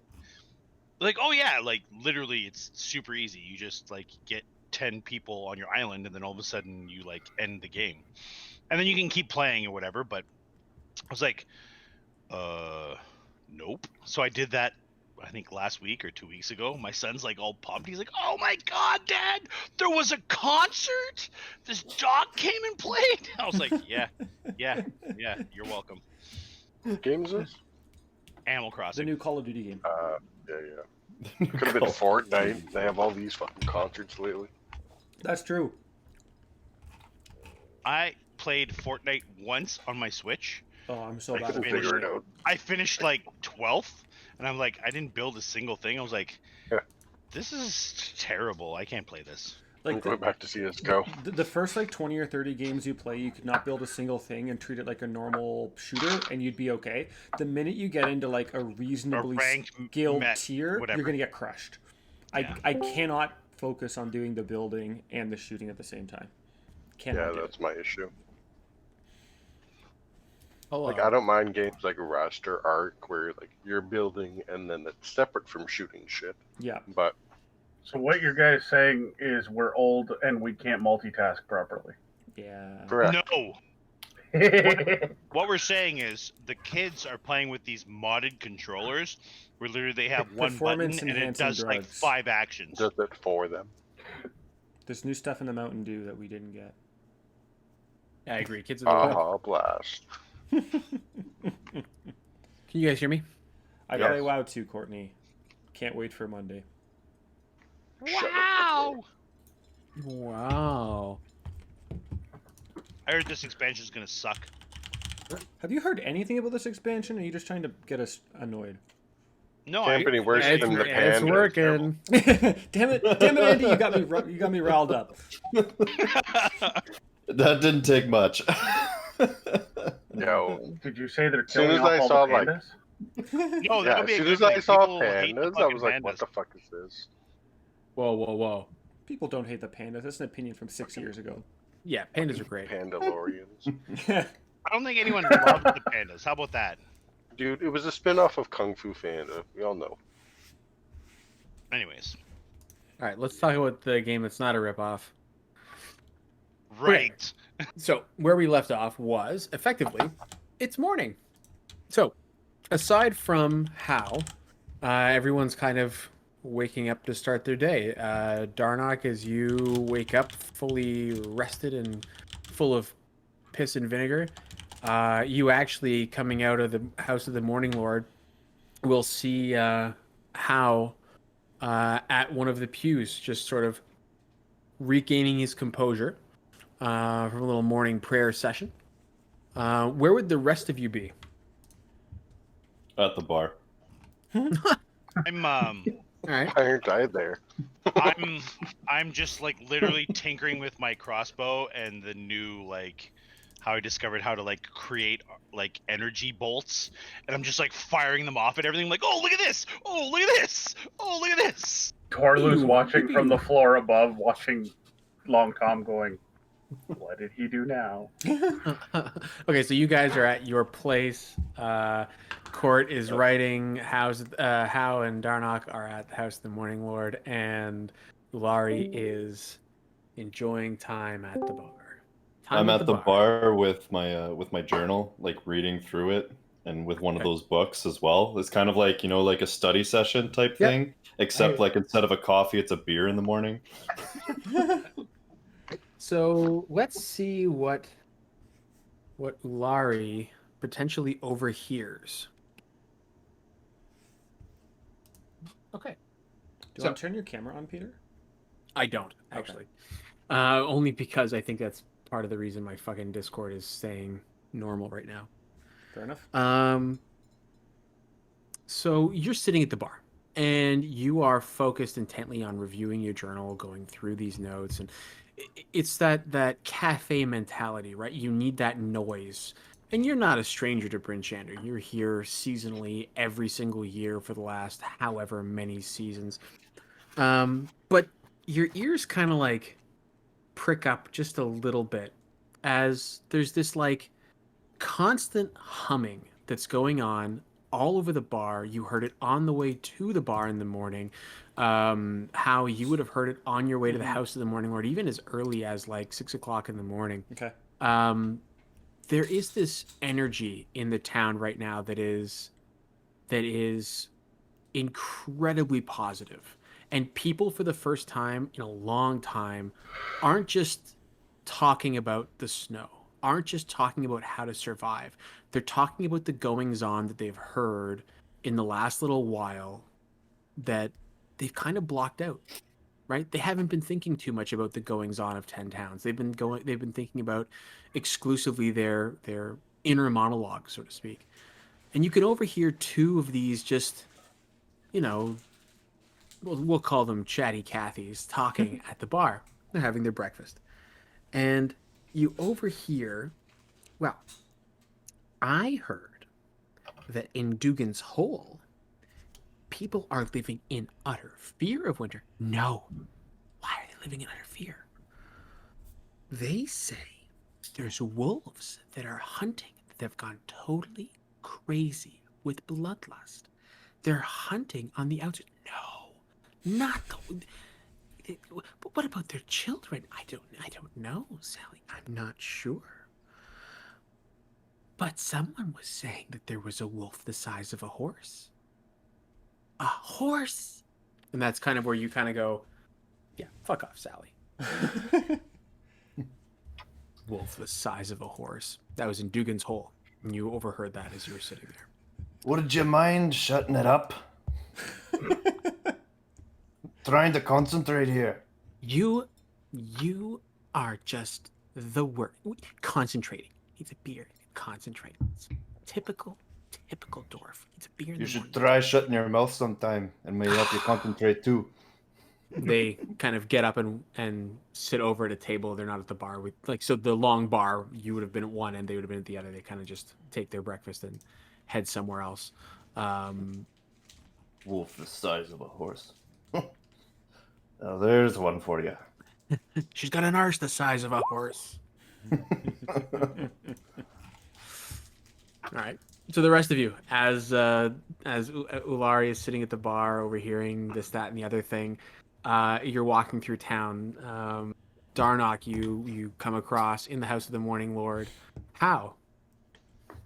Yep. No, How is still. He's come to, but he's still kind of praying, or just kind of still thinking, kind of in contemplative thought. I'm not sure he's noticed if Darnock is there or not. I guess walk out the door as I'm, finishing cleaning off my sword and my axe from, butchering up these animals and stuff. I look over, I see him kind of, I guess he's still kneeling there. Ow. As I wave at him. Look up. Hey, Darnock. How much of that? You know what? Never mind. Where are you off to? The bar. Where else? Mind if I join? Sure. I'm not paying for yours, though. I wouldn't expect it. Not here. Maybe I can get the first round again. And we'll continue off to the bar. As you head through the center of town, and head north, on your left-hand side is the Black Iron Blades, and you hear coming out, "Oi! What in the hell is that strapped to your back?" Was meaning to talk to you about this. I need a helm made of this. Do me a favor. you want us to? Yeah, we As owe I- you a favor, but that's not Plop it metal. down in front of them. Ugh. And the sister So- kind of like shrieks just a little bit, like, ugh, not I was here. told you were the best. At metal for the region. Yeah, I'm not a skinner. I'm not a craftsman in that regard. You want me to hollow out the head of a bear and make it into a helmet for you? I Don't mean, you know someone? well, there's crafters all through, but I. Oh, Do your best. I'll be back for this later. you what? As I like turn around. How? Where's the bar? Oh, it hasn't moved since last night. It's just up the road here. The two of them are kind of just like, what in the hell are these? I'll turn back to them and say, maybe put some metal in it, and maybe I don't know how this stuff works either. All right, so you're heading off towards the bar, and Or not, doesn't care. Garn and Elza are kind of just like sitting there looking at this head that's the size of each of their torsos, going, "What in the hells are we going to do with this?" Like, and they pick it up and bring it in the back. Maybe if we would have had. And so you overhear as you're walking away, Hal and Darnock, roll me a perception check and let me know if your perception is naturally higher than 14. No. Nope. Okay, great. I think we're still good. Yep. You overhear them sort of talking like, well, maybe if the iron would have come in, we could fasten this to that. Yeah, but we didn't get the shipment. And then you just keep walking. I'm gonna turn back hearing that. I was gonna say, do we keep walking? Yeah, I don't. I'm gonna head back to what's her name? Her name is Elza, Is it, Elza. like Elzebub. I'm following behind him. You said something about the iron not coming in. Sorry, Oh. I overheard. It's that's kind of what we do. We listen. Yes, well, typically, I mean, you'll know, we get our iron from Kelvin's cairn. The dwarves there are miners of the Battlehammer clan, and they send us their iron to make into weapons, and usually we'll get a shipment once every season. And, well, that shipment just never came in, and so we're kind of at a bit of a loss here to figure out how we're going to make our next round of supplies for the people who need them, the soldiers and, Well, adventurers. we've collected a bit of a crew here, I guess you could say. Where is it supposed to come from, and who's supposed to deliver it? Maybe we could, in the interest of maybe you could figure something out for this this pelt Well, here, if we could find out well, what happened to the shipment. If you can get our iron, she kind They of looks at it. already owe me. Doing what we can, we'll do this one for free, of course. But if you can get us our shipment for the next season, we'll make it worth your while. How about a 10% discount at anywheres you need from Black Iron Blades? Sounds Make it 20. No. 10% sounds fine, and that pelt that Darnock here gave you, that one was included. The bartering skills of the half orc. Make it 20. No. Okay, 10. Wow. Somebody started speaking over me, damn it. I try to reach up to Yeah. close his mouth, but it's like 3 feet above my hand. So the helm would still be the favor owed, obviously, but they would offer you a 10% discount on any of the wares that you would purchase there over the course of the next season. So effectively, the iron that they would get in would produce weapons and that kind of thing. And if you needed supplies or anything from them, it would be 10% off based on whatever the player's handbook would be. That we can do. That's fair. What was the place you said it was supposed to have come from? Oh, it always comes from the Battlehammer Dwarves. You can tell it's Battlehammer Iron because of the logo. And he pulls out what looks like a reasonably large brick. Like usually you get little iron Yeah, ingots, yeah. right? Like a foot by 2 inches. But this is like 3 feet by it's a big ass This is ingot. dank fucking iron. Yeah, exactly. And on it is this circular embossment with a mug on it. And he says, if you find iron between here and Calvin's cairn that looks like this, you found our shipment. But usually there's a group of 4 that come along and they have the shipment. They have a sleigh pulled by 2 very nice polar bears. But the 4 of them don't seem to have arrived. Elsa, what are their names? She looks over at her little inventory sheet. Says, well, the voice of the group would be Hruna, Hruna, for those of you keeping track.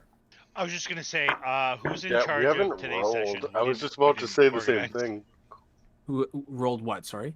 For notes. Who's doing the coat caps? Oh, yeah, that's fair. I've been It was recording it, but We were supposed to go alphabetical. So who did first? I did. All right. So who's next? A, B, C, D. Definitely not me. Wait, A. Why would Josh be first? Because we rolled. You We all rolled. We rolled for it. Oh, Yeah. Did we? okay. So everyone except Josh can roll, and we'll take the lowest. Where is that again? We roll at 20. Yeah, I'll- that's I fine. thought we were 100. Nah. Ooh, Court. I don't know. Oof, court. Boom.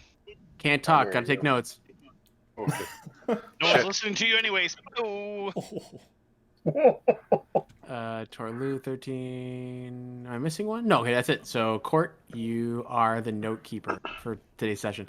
That's probably perfect. But the main idea here, Connor, is you're also getting information for the quest specifically. Yeah, So yeah, I assume you have a notebook. But Yeah. So the voice of the group is Hruna. You'll notice her, I would say, immediately by the distinct missing of an ear and 2 fingers. There's Korux, Korux, Korux. K-O-R-U-X. Okay. Yep, he probably won't really talk too much, and yeah, missing a nose, that one. You have Storn. Well, always looking about in the air, that one. Thinks there's some kind of white dragon gonna come down and take him. I don't know, but Storn. And then the 4th one. What was the 4th one's name? Ubok. Oobok. Oobok. O-O-B-O-K. I don't right remember him, but bigger than the others. Maybe the muscle? I don't recall very well. bigger than me. Usually our dealings with Hruna. Okay. Not quite bigger than you, my friend. They're dwarves. Right. But usually they have a shipment that arrives around the next couple of days. You could do one of 2 things. You could adventure out and try and find the iron yourself, or, I mean, you could just wait. Chances are they'll show up, and if they don't, well, Kelvin's Cairn's the place to go. Well, Esla, if we find it, we'll be sure to let you know. Thank you. Darnock, you want to head back to that bar? Sounds good. Is the bar fair? Yeah, sorry, that all kinda I'm stuff. wondering is, they have this 3-foot piece of iron. Why can't they make my helm? Well, if you look at what you provided them and you look at what they normally deal with, the stuff they normally hit with their hammers doesn't usually come out bloody. If you hit something and no blood came out, you'd be confused too, right? Nothing I hit doesn't have blood. Well, if you hit a piece of iron, it would, right? Right? Do I look like I hit iron? Do they look like they hit polar bears? Looks like he presses iron. I need a beer. that one wrinkled his brain. As I start heading towards the bar. All right, so you're heading up the street. Torlu and Tom, where are you doing? What are you doing? I'm shooting magic arrows everywhere. Pew pew pew pew pew pew pew. As we show up. Shouldn't we be doing Oh, fuck. something productive? All right, so around we'll say like 10 in the morning. You arrive at the bar as a group. You're all there, seated around, rejoicing, having some sense of pride in the fact that the city seems abuzz with the glow of for the first time in a long time, happiness. And you can almost see the sunlight, but you can't because you're in 10 towns and Aureel is a frosty, frosty witch. So sitting in the bar, oh, what the hell is her name? Where is that stupid bar? Danica? Danica. I was thinking, like, what is Rock's sister's name? Scram sack. So Danica is sitting up in the loft and is just sitting with the Chwinga. But as you all are sitting around, you can see that there's actually another one, another Chwinga sitting there conversing with her, or that she's studying. And she kind of looks down off the loft.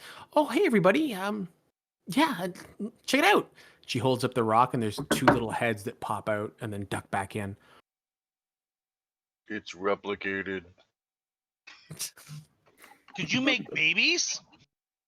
No, it came in the night. Probably around 2, 3 in the morning. I heard a rumble and it was just here. Wow, that's so cool.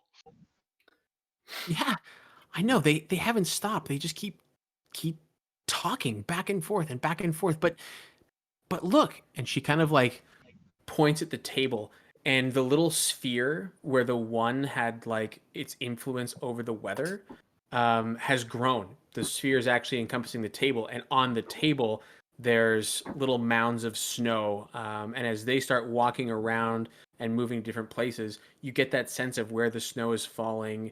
Where the snow is falling and where their locus of influence has expanded out 4 times as large. It's almost like the more there are together, the more influence they have over a specific region. I wonder if we could get so many Chwingas together, we could remove like Aureel's grasp. And she just starts writing as fast as she can, thinking about all these different ideas with the Chwingas. And the Chwingas have like a knife and fork, and they're mimicking her writing on a book on a plate. So I walk over or to where she is, Peter, and I kind of put my hand out on the table to them. Yep. See if they like ignore me or if they acknowledge me this time. Nope. They are strictly focused on her and what she's writing on. Okay. But everyone can roll me perception check. Sean, you don't need to. Okay. Thanks. Oh, How? Double Jesus, what's with you in the double digits? I know. It's awesome. That's nice today. So Andy, Tom, and Hal, when Torlu kind of puts his hand on the table to like reach out and see if he can get them to notice him, you can see a little like faint red glowing coming from the end of his hand that sort of reaches out and almost like it looks like feathers, but it snaps its little fingers at it and then goes back in to his body, and then he comes back downstairs. That was Torlu? Mm-hmm.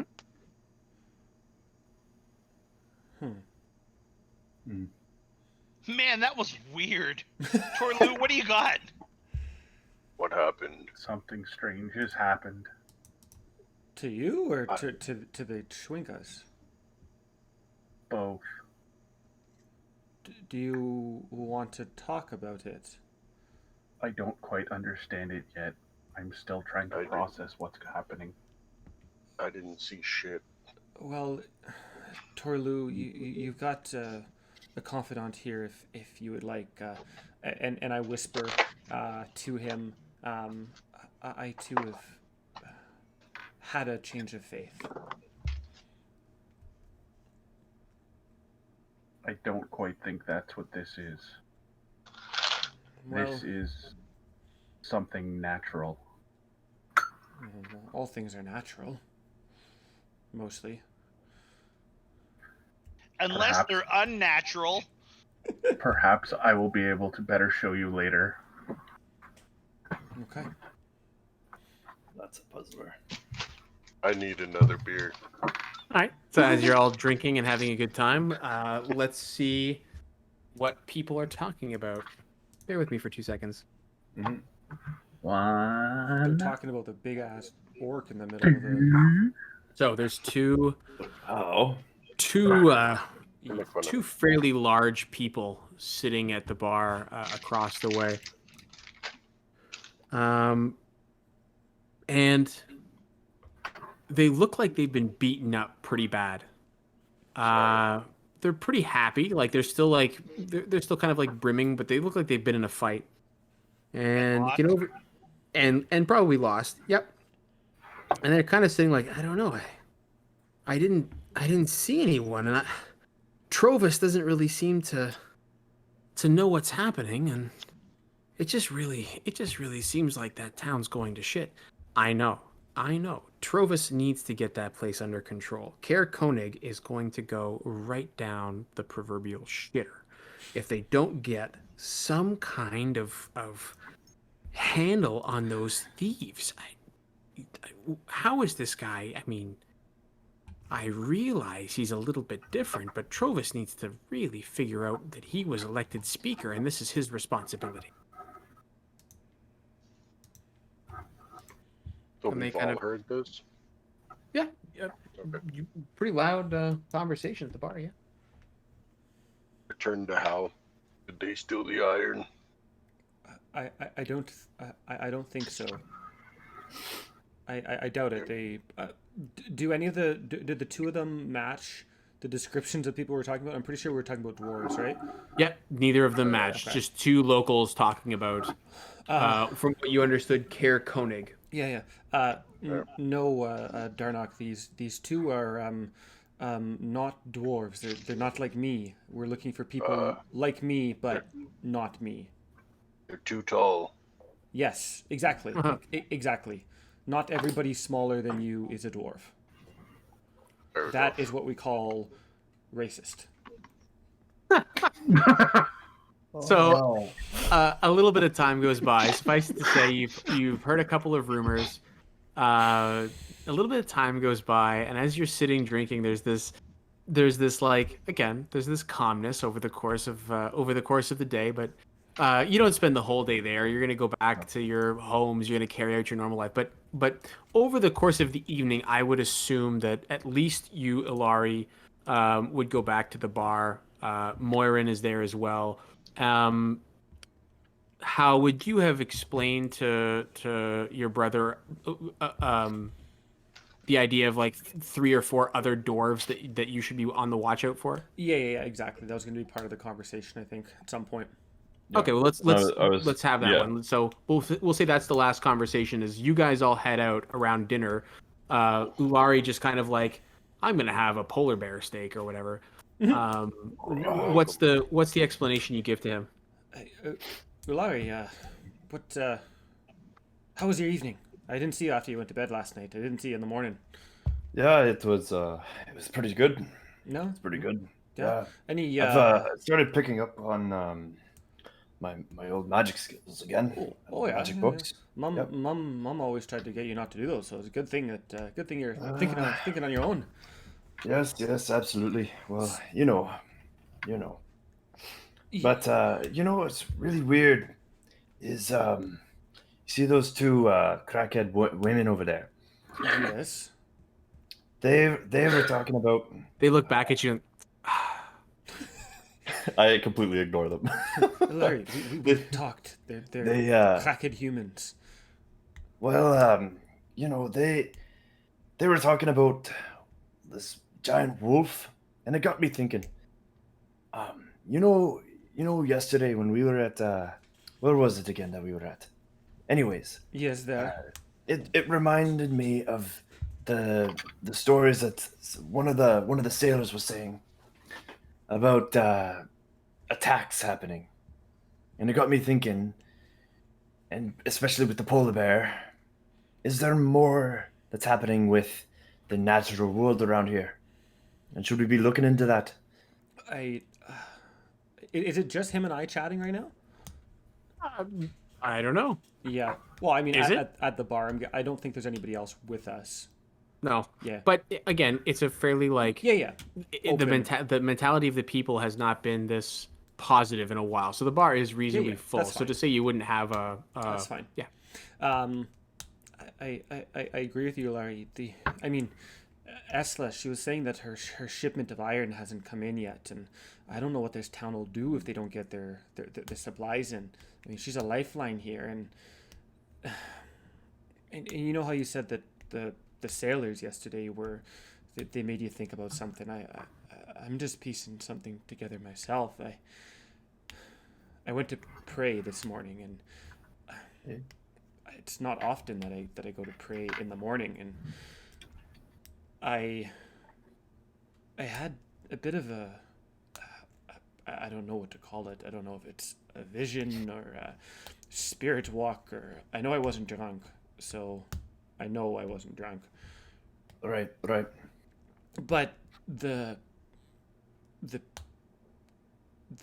voices, the figures, the presence. I know you're not much of a religious type, but the deities there, they spoke to me, and there's something very wrong with the natural world, with Oriel, and what's going on here. And I think we've all been chosen for something,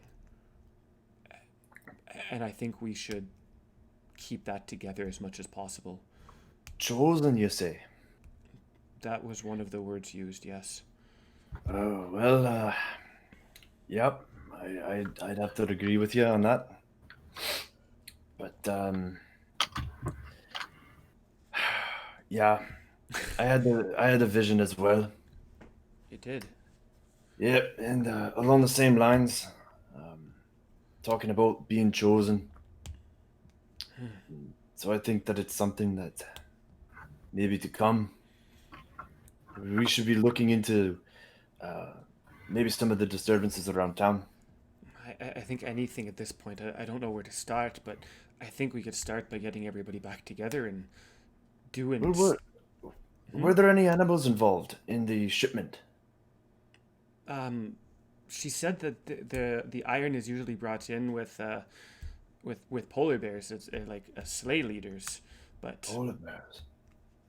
well, That's an odd thing, don't you think? that we were ambushed by Yeah. a polar bear just outside of town. Yeah. Maybe we should go take a look, see if there's anything about that. Peter, are polar bears super common in this area? Where you are, they're not super common, Okay. but they're not unseen. Yeah. But like, to the point where putting this together wouldn't just be saying, "Oh, there was a bear in this area." Like, there's thousands of bears in Sudbury. Yeah, this is not like we'll say once every couple of weeks there are polar bear sightings, regardless of wherever you are. So it's not quite a black bear, but yeah, it's not a. They prefer to be by the sea of moving ice, but if they aren't catching fish, Okay. you're surrounded by 3-4 waterways where they can hunt. Okay, perfect. As long as it's not like this is a fucking squirrel around here. No. It's a rarity. Okay. But Connor, roll me as you're like pondering this. Roll me a nature check. I'm not good at those. Okay. Ooh. Ooh. How did you roll a 0? That's His modifier's negative. I got a -2. oh my god. Okay. You're thinking about it, and you can't put it together. What is Can I give a shot? Oh man. So you can't think of like. Yeah. I mean, we saw a polar bear. They're looking for polar bears. The word polar bear is That's used by odd. both people. Yeah, but the polar bear? I don't know.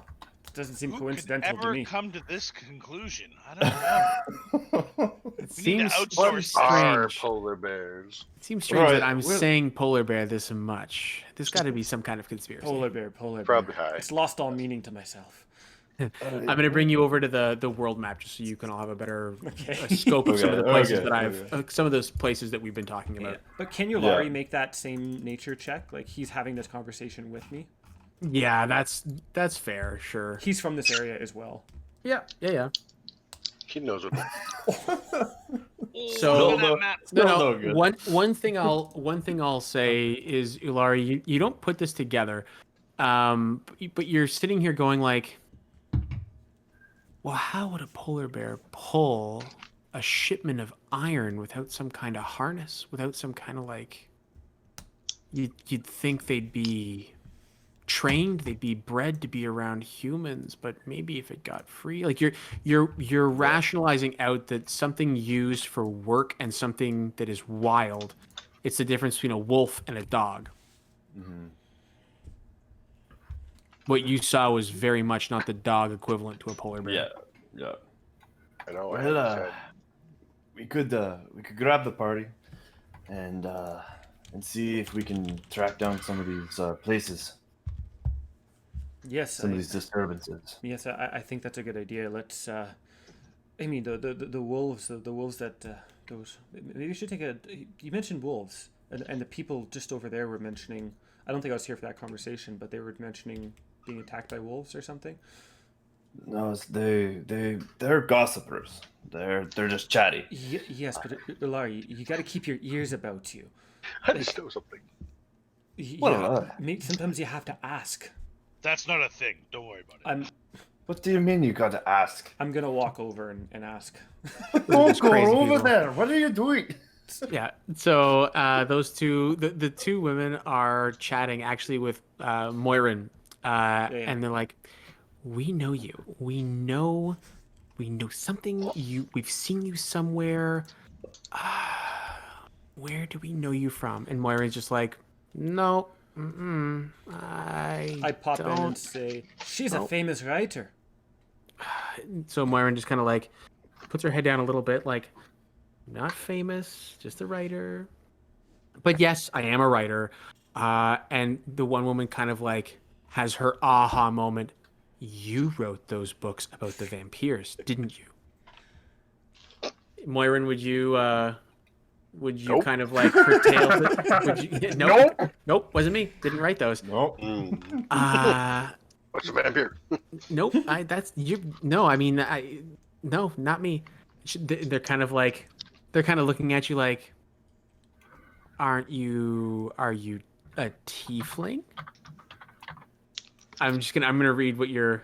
Nope, not a tiefling. No, not a. She's looking at you like, so the horns coming out of your head, not anything to do with, the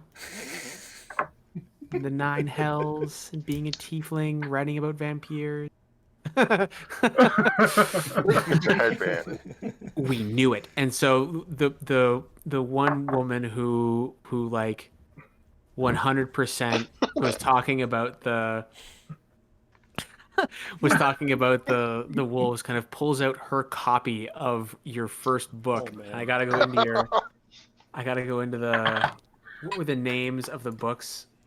I know I have it here somewhere. Hold on. That is fantastic. Was Yeah, it in okay. the session 1 recap? Yeah, I got it.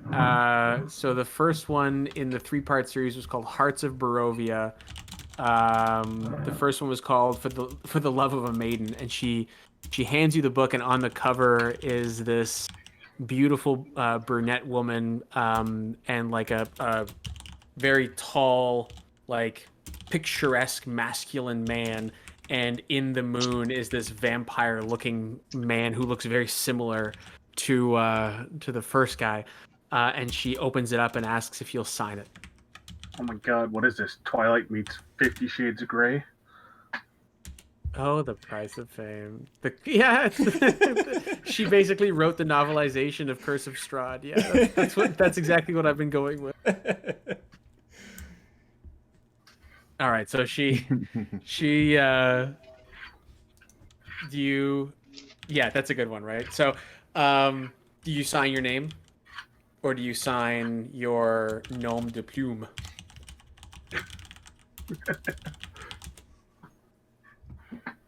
Okay, what's the pen name again?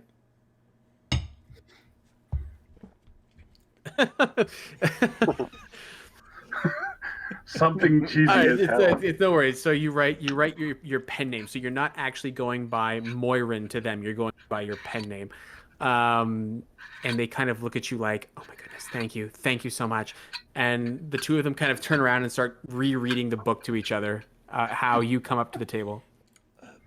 Ladies, did I heard you talking earlier about what was it, Peter? Was it wolves or something about Yeah. someone not coming back? Yeah. Have you not heard about what's happening?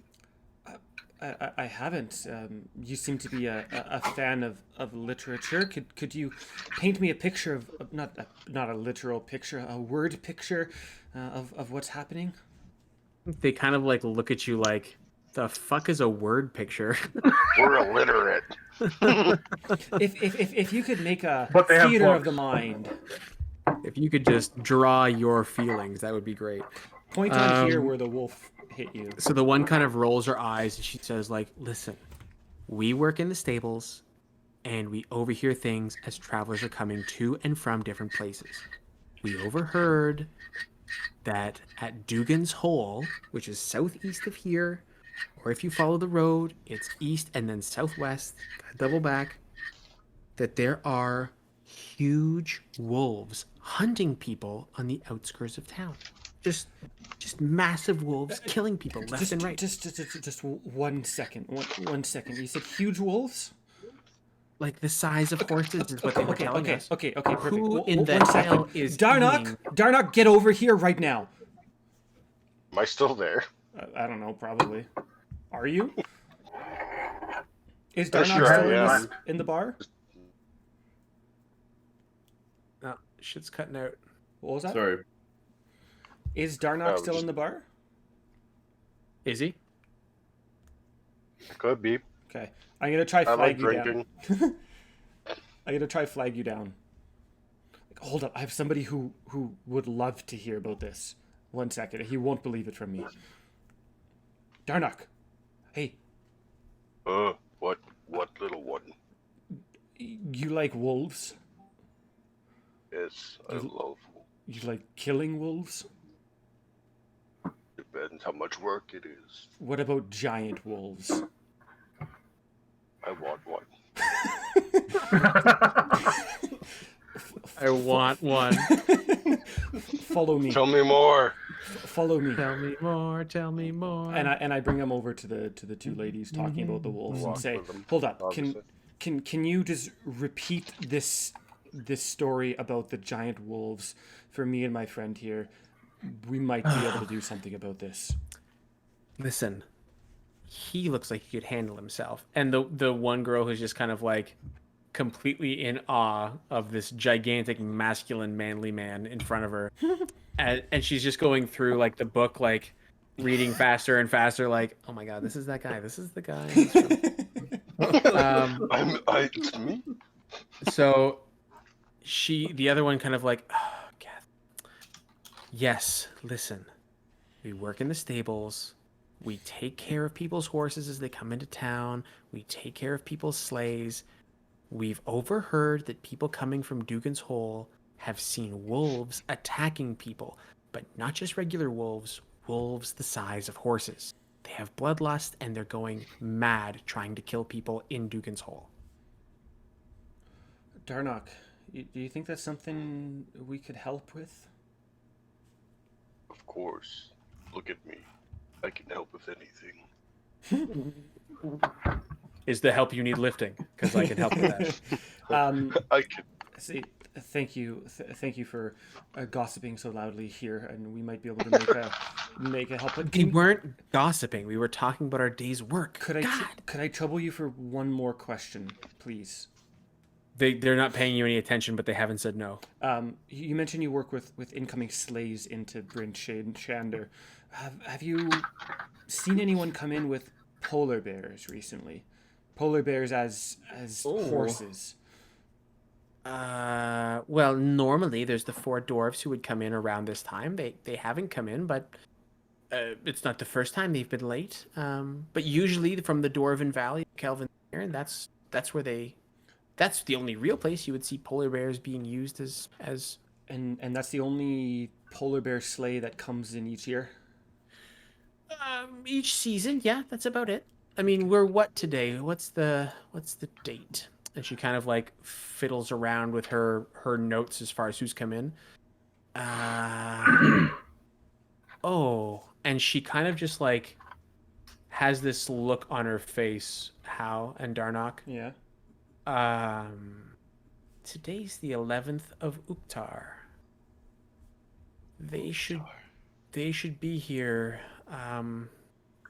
in the next couple of days. And so Who's they? you get this sense Okay. how you get this sense of like the fun the second she realized the date was drained out of her.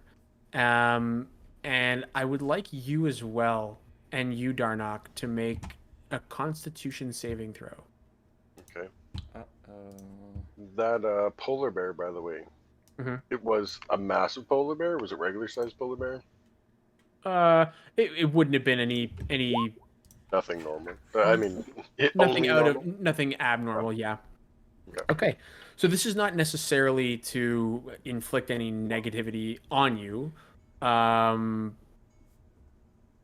You both kind of start to make eye contact with this girl, and her friend stops reading, and it's almost as if this wave of like, because you're in the bar, people have heard this date, right? And it's spreading, and it's almost like people are being pulled back into the thought of before yesterday, right? The idea of all of that good just kind of faded.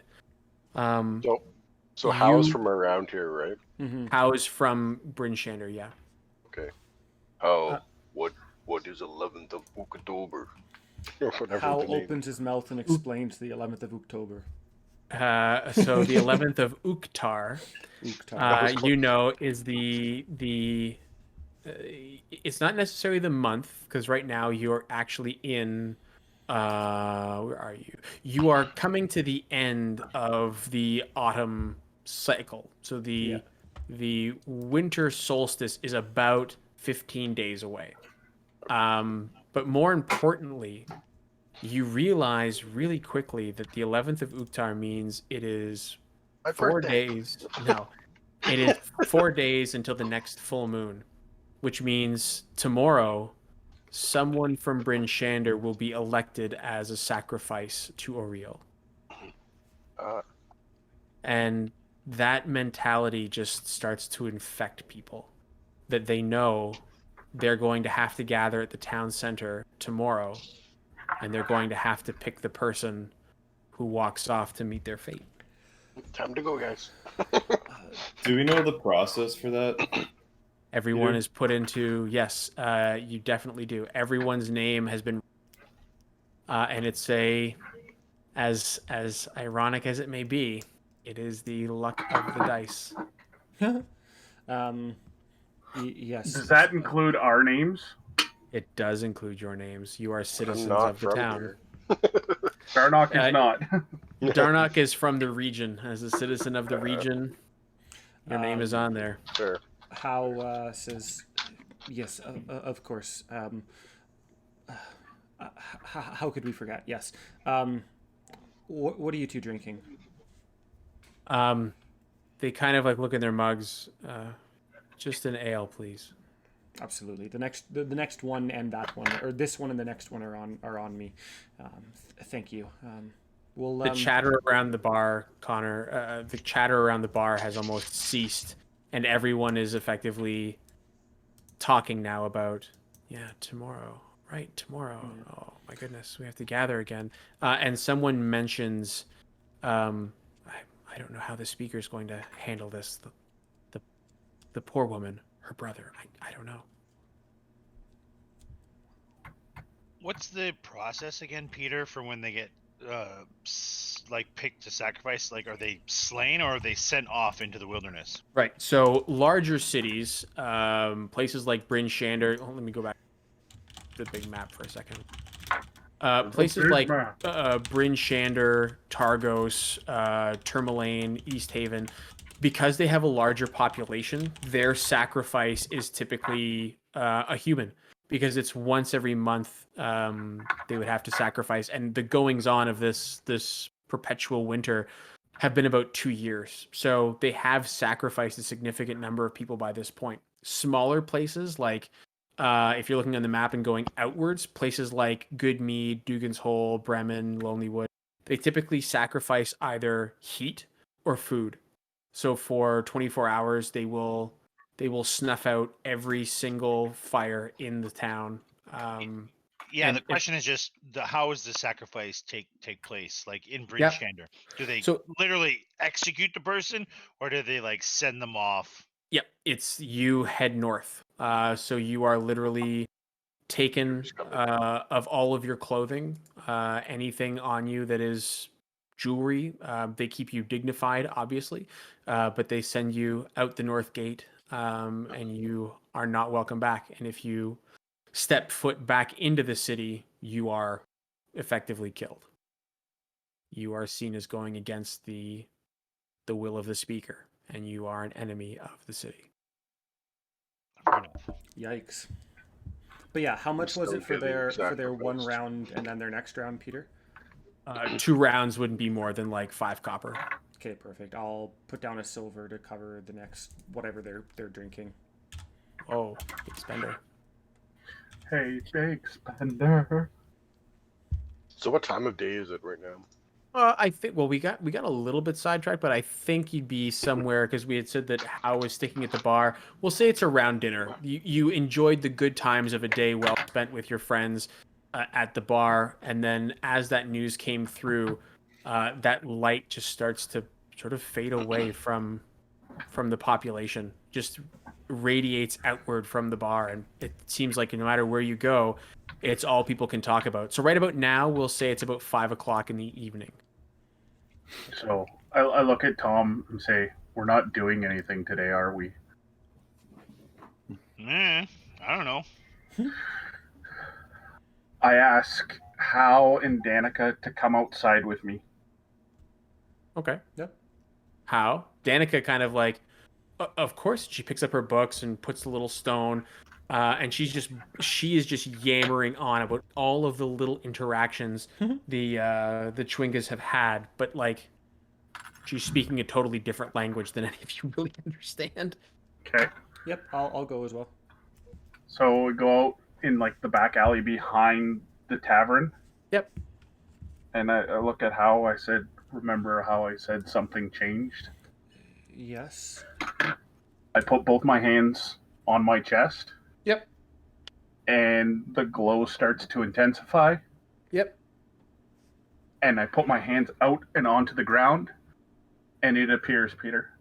Yeah, so how what you're looking at and what Sean's describing is Torlu effectively starts to pull what looks like fire out of his chest, and as he pulls it out of the metal, it forms on the ground as about a small to medium-sized creature, but it has this distinct it has a distinct shape. Roll me a nature check with advantage. Let's fucking go. This is my -2.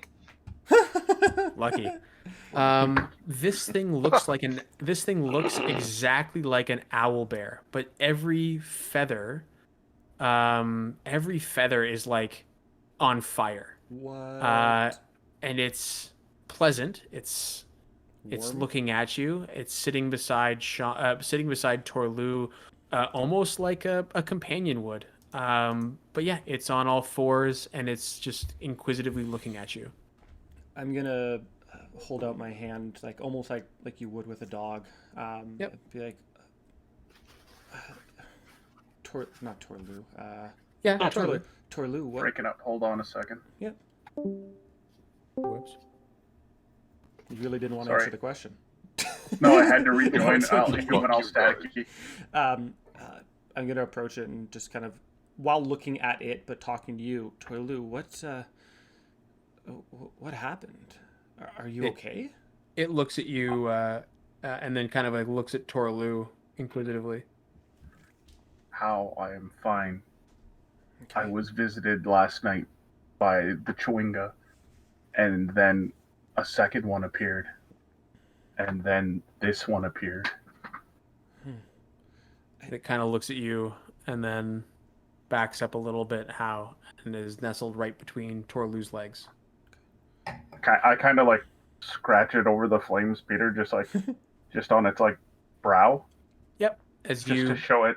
As you pull away your hand, you get that sensation of like heat, like the heat of your hand has started to heat up a little. You know what I mean? Yeah. Like not burning you, but it wouldn't burn anything. It's just warmth. Okay. This one is a companion of the other Chewingas, I believe. And were you? Danica's just sitting like under my camera, but like jaw on the floor, like what the fuck? Holy Chewinga! Is it melting the ground around it, Peter, in a sphere similar to how the other Chewingos were having like the snow globe? It doesn't necessarily melt any of the ground. No. It's warm, so like snow doesn't land on it, let's say.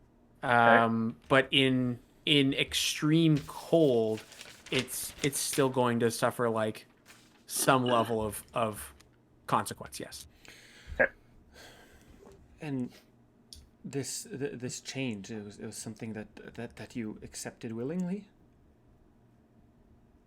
I believe it's linked to my past and how I came to be here. Well, you weren't the only one who had a vision or a visitor last night. And how dark is it out, Peter? Like, is it getting into the evening? Yeah, Okay. you only really get so all day aside from Yeah. noon is pretty well dim light. Okay. So I can see a little bit farther than I could beforehand, and I'm starting to understand this now. So I'm looking out to something about 300 feet away. Can be pretty arbitrary in this particular case, and I'll look at Torlu and say, that house, that woman on the rocking chair out there, can you see it? No. And I'm going to use one of the features, Peter, Eyes of Night, to give him that vision. Oh, okay. And say, do you want to explain that to everyone? So yeah. So for purposes of like your characters won't know he has this, but here's what's happening. I'll put it into the chat, but effectively, I'm able to grant dark vision to people around me out to 300 feet, which is pretty crazy. So, Torlu, you see that woman in like dark vision kind of feeling, but you can see everything in that dark vision out to 300 feet. I'm looking around. So I have a question. Yeah. Now that he's used that, he can't use it again until the long rest. Yep. Well, we're coming up on that. That's part of the. Okay. I'm hoping, but yes, I'm banking on that. Okay. Torlu, as you're looking around, you start seeing things. Like it's as if like the world kind of starts to open up that little bit more, right? Like light is being cast that you didn't see before. As you look back at How, you notice something with his eyes is a little bit odd. How your right eye is a complete black void, and your left eye is basically a cue ball. It's a white void. Only when that only happened after I cast that? only happened after you cast it. Weirdos. How your eyes are You strange. nature losers. So I'm just starting to understand this myself, but I was visited last night by the stars and the moon. I know that doesn't seem, that doesn't seem real, but their representation in this universe, and they chose me. They granted me some of their power, and I don't know exactly what that is yet, but we can push through these changes together. If you need someone to confide in, I'm here, but I won't push you if you don't want that support. I thank you for your kindness. I believe you will be a great help in helping me regain my past. As will this little one. And I kind of like scratch it on the head again, Peter. Yep. I want to What's look at its the name? feature really quick because I don't know if it can. I don't know if you. I would assume you can. He's a You robot. can Hold not on. unsummon it, but like. I can dismiss it. You can do, Yeah, and as an action, you can resummon it, right? Yeah. Okay. It, Yep. it takes one of my abilities to do so, but yes. I feel like they were gonna kiss there. No, that's the version They were Morin's sharing a writing. moment. Very romantic. That's the Totally version sharing. Morin's writing. That's in book 2. I didn't make this up. They were definitely gonna kiss. I Mhm. saw it. Uh-huh. Okay. So after that, you're heading back to where?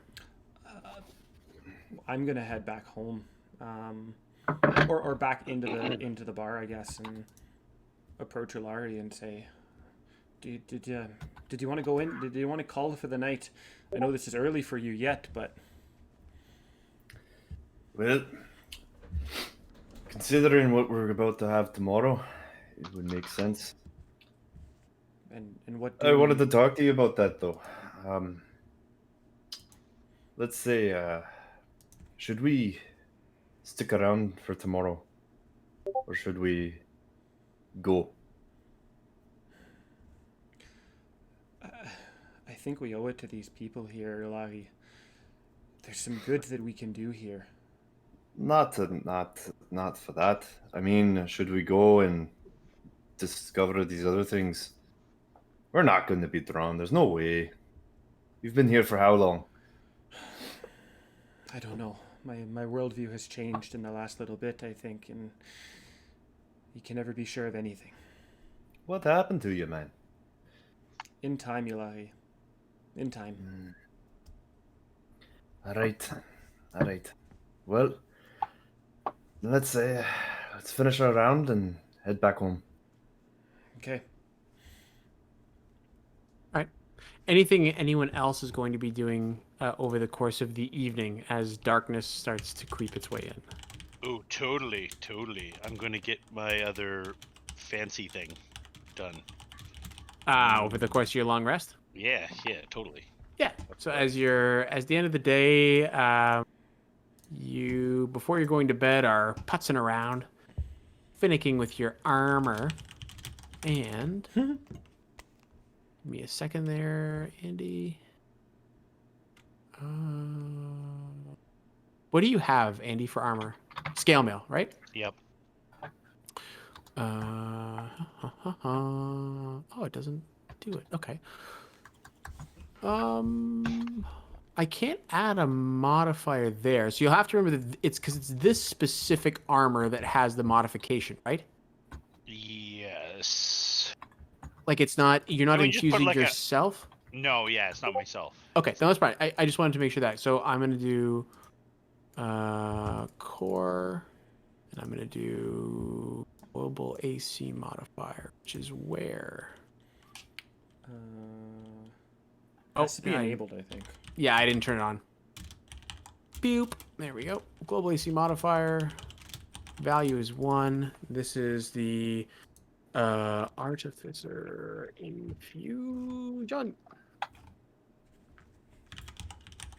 It's on. Your AC is 17. So Yeah, I see it. yeah, if you ever change your armor, just turn it off. But then if you do like a long rest and an You can imbuement, reset it. Yeah. there you go. Sweet. Thanks, bud. Problem, Doc. All I slowly become better at shooting the things. All of the things. Okay. Anyone like else? a ranger, but cooler.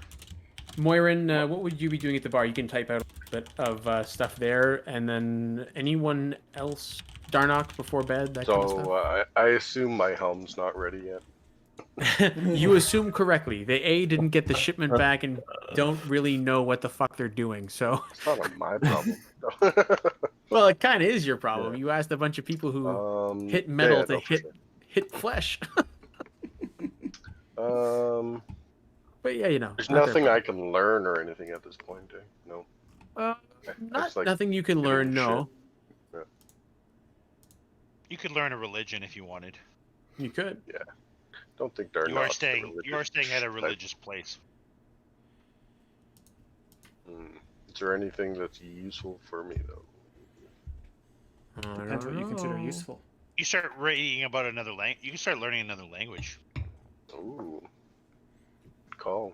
You could. There's books in the thingamajig. A library? That's the one. That's good. Place to put stuff is. There's The book room. Guys. there's things in the bookamajig. Or you could read a history book about the area, could, yeah. because you're not Very from here. I'm from the region, so I don't know if that still helps. Well, there are stuff you could learn about like the town. So I mean, the different towns. Sorry. So if you wanted to learn more about like, because Can I learn to You speak could read about Changeling? wolves. no. So what I was gonna say was you can definitely learn more about like because of the fact you're primarily interacting with the large settlement, right? Like you're interacting with Bryn Shander, you wouldn't really have had a lot of exposure to the places like Torgo or Kelvin's Cairn because there's not really a purpose for you going there. There isn't trade, there isn't bartering, there isn't any of that. So you could pick up like a ledger of the region and have a read through to learn more about like the different cities and towns and stuff. Right. But do you want to do that? Is more the, you know. Yeah, no, for sure. There seems to be a lot of doors around here, though, right? Doors? Dwarves. Literally, dwarves. everything we're running into is a dwarf lately. I'm like, yeah, there's, I mean, most Everything has houses a have at least door. a couple of doors. At least one. I don't like doors. Yeah, I mean, so dwarves are a large part of the population to the north, but more specifically the northeast of the realm. And also, we have 2 people who already speak Dwarvish. Yep. Yeah. 3. Ooh, this guy. Ooh, Yeah. 4. Everyone except for me. Wah wah. Well, then I that's don't- definitely a waste. I don't Yeah, speak no, Dwarvish. for sure. Ooh, giant. That's a smart one. I have giant. So what are you going to be doing then? Since I have quite a few languages right now, I'll learn about the area. Okay, so that's no big deal. You would head over, so I'm going to add something to the quick. Oh no, so I got to bring you to Bryn Shander, and I'm going to add a couple things to the old Mapperoo. GM. My map stuff. So just give me 2 seconds. Peter, while you do this, do I have a chance to make another drink?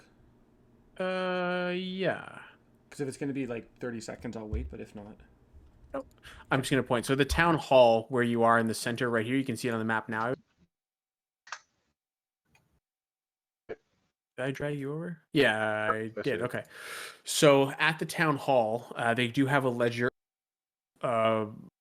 basically like information on the region that the speaker has to bring back after every 10 speaker community conversation.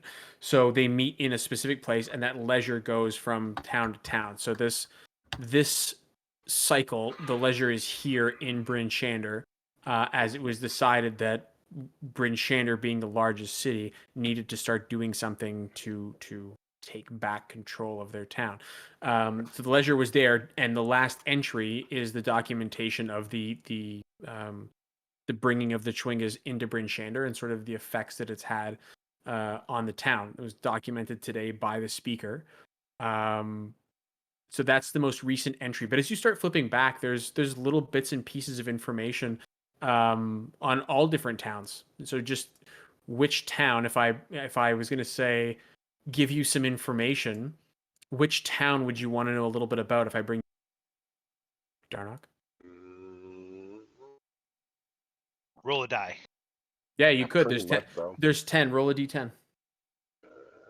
Roll a d10 and we'll remove 2 and 9 because you've already been to those places.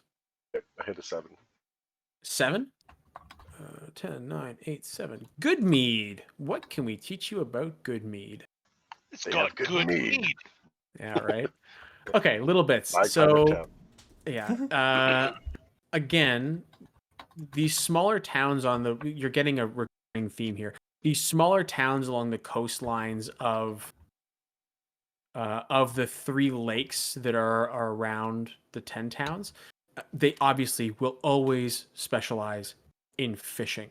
But funnily enough, Good Mead was founded by immigrants from the islands of Chult and the Vilhan region. To say that like Chultians coming from where they are is like people coming from the Amazon to the Yukon. These are people who are not used to the surroundings, or they were not used to the surroundings. The town's sort of aesthetic, the town's squat dwellings are adorned with carvings of dinosaurs and serpents. It's a very like aesthetically primal place. And I'm just gonna find really quick there. Where is the rival sacrifice? No, where's the logo? Oh, here it is. Here you go. So the shield of good mead. Literally. Yeah. But yeah, it talks about good mead being a place that was founded by immigrants, and that that dinosaurs and prehistoric creatures are very present in the carvings and the decor of the place, as opposed to antlers and polar bears and all kinds of things like that. It's odd creatures that not a lot of these people even really know about. You would also know that the town, unfortunately, because this is documented in the book, the town currently doesn't have a speaker. In the notes, it says that Kendrick Rylesbarrow, let me spell that one out. Holy Jesus. Kendrick Rylesbarrow. Jesus. Kendrick Rylesbarrow was killed recently. It doesn't say that he died. It says he was killed. And the town is now leaderless. Speakerless, sorry. How can you die, but how can you be killed but not die? So the difference We're of gonna like find out. the difference of natural versus. Oh, okay, got it. Does it say how he was killed? Or? It doesn't. It just says that he was killed. It's a pretty up-to-date book he's reading. Yeah. It happened 3 minutes ago. Conditions are perfect. It's Tweeter. It's not conditions. This is a history of the towns, right? True. Like, Right. Yeah. this is brought to So- every meeting. So I'm just trying to think. It doesn't say anything else about like, these wolves or anything going missing or like the giant animals. Nope, nothing like that. It fuck But appears that's a different place. Yeah. But I meant like if it's everyone talking about it, wouldn't they talk about it there also? There's no. So Oh yeah, there's no speaker. Okay, no. Yeah. there's no speaker and there's no notes in here about any of the goings on there. Just Okay. a little bit of history and the fact that they That's good. are currently speakerless. If you specifically want to spend a little bit of time going through, there is more that I could give you, but I'm going to do that separately from everybody else. Everyone. Can become the speaker, imbued with speaker powers. No. Why not? I mean, maybe. Look at me. I am now speaker. Yeah. You will now elect me. I bring bear. Enforce his will. Let's just all decide not to pursue the campaign and try to get elected and run a political campaign to be the speaker. Series of rolls and miscounts. Okay. 19 days later. But like, if we're not doing anything else for the night, I might as well look more into these things now. Yeah. So Does that make sense, guys? Yeah. Yep. I will give you a bit of information on this place, and I'll get you to roll one more d10. Another step. So we'll just go one previous from Goodmead to. Okay, I won't tell anyone else which town it is that you're learning about, and I'll jump down into the chat with you, Connor. Okay. Perfect. Well, Okay, perfect. They're gone. We can talk freely. So what I was gonna say was, it looks to me like from the map, from the design, that we won't be able to travel from Bryn Shander directly to, Dugan's Hole. Yeah. or up to the, if we wanted to go the other Koenig? way to go about the to Caer Dinaval or whatever, or even Goodmead. Like I think we should go to East Haven first and then backtrack from there. What's in East Haven? What's It's that just one? another major city. You know what I mean? Okay. Yeah. Did we have a particular quest in that one though? No, not yet. That's fair. But The other if- creature that I was thinking of from last time, I believe they were talking it was up in Lonely Wood. I think that's where the Wood. Hey, Was it? I was thought it it was Lonely? on the lakes. I thought it was Yeah, it was out in the. It the was out in the fishermen were harbor. being attacked from under the ice. Then what was out in Lonely Wood? They mentioned, I'd suggested Lonelywood as a let's start at the end and come back. yeah, Oh. and we ended up going The first to place. Targos. Yeah, the first place we found something. Shocker. Okay. Yeah, Courtney, your memes are on point tonight. I agree. Oh God. But dumb.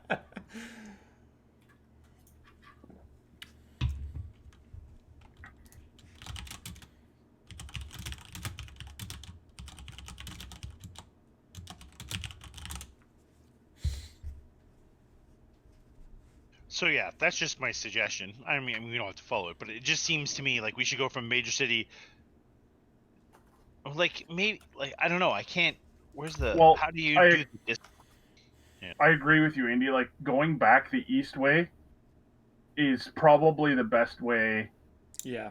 towards East Haven to if that's where the iron was being shipped on that main thoroughfare, we may find something. So my question. Yeah. Go ahead. And then Dugan's Hole is down to the south of that, or however, it's like You have to go either way. we gotta make a turn. Do we go up to look for the iron, or do we go down to look, or go to Goodmead and Dugan's Hole to dig around Dugan's Hole?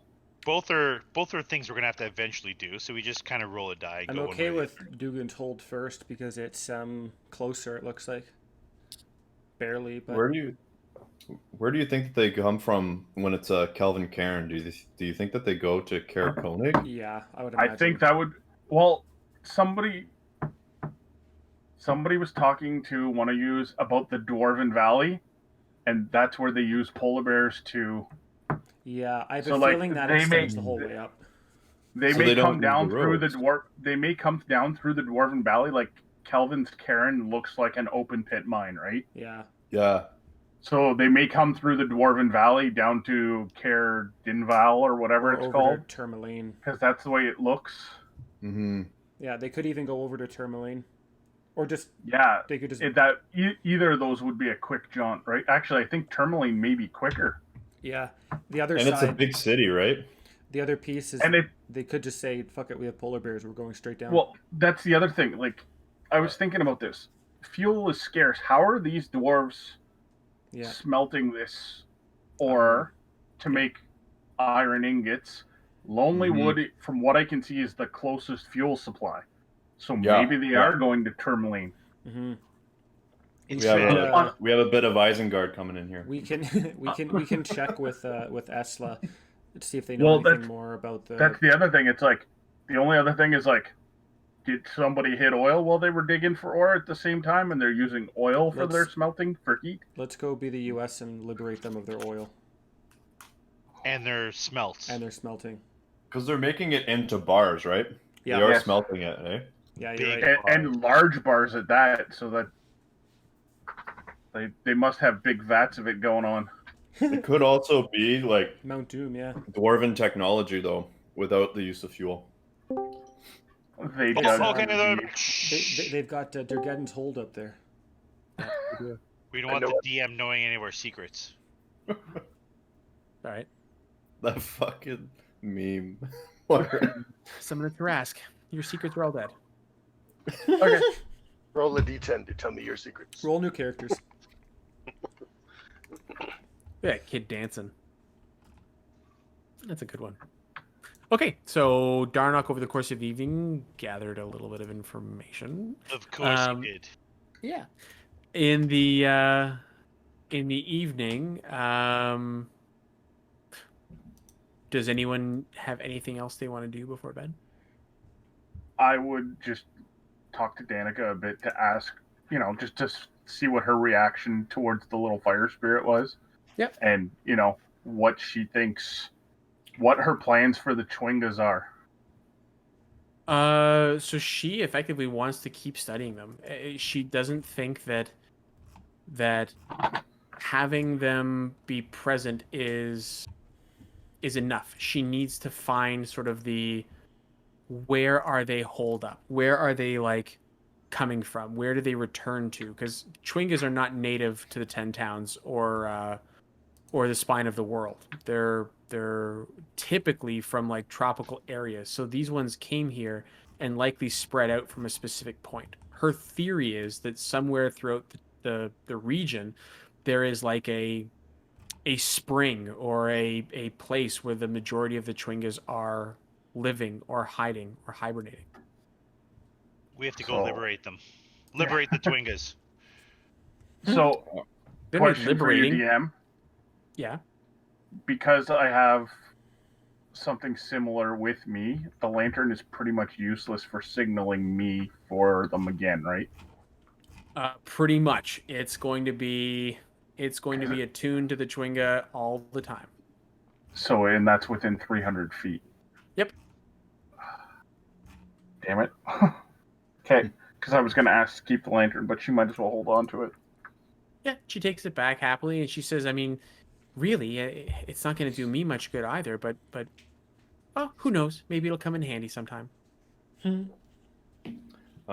Peter, I'm going to be spending the evening doing what I do every time that there is a sacrifice coming up, and I'm going to write out in my room 6 letters and just place them on my bed or my tableside table. Any specific names on them? They have each one has a different family member name. All right, sounds good. And is there instruction, or it's just they're left there? They're left there in in the instance that I'm chosen to leave, Okay. and then but like usually if I'm not, then I burn them. Gotcha. Mhm. Okay. Question. Yeah. When do they do the selection process? Well, if no one else has anything to do, I was gonna tomorrow morning Yeah, is yeah. going to be the day. How was just gonna go back to the house of the Morning Lord and pray. Any specific passage, any specific prayer, any specific request? Just Can I just knowledge, just like understanding of kind of what's going on, clarity, or he's trying to reflect on kind of what happened last night and to try and understand. Yeah. You get you don't get a response specifically, but you do get that same sensation, I'm going to say, just for lack of Yeah. because no one else heard, but you get the same sensation you had when your visions first started. Okay. And then he'll Was go, he he'll there go back to bed as- after. Sorry, are you there as I'm walking in or after I've walked in? Either or. Up to you, honestly. I'd probably go there a little bit after going home with Ulari and then coming back. So if So you went straight I'd be there, after you. Yep. Okay.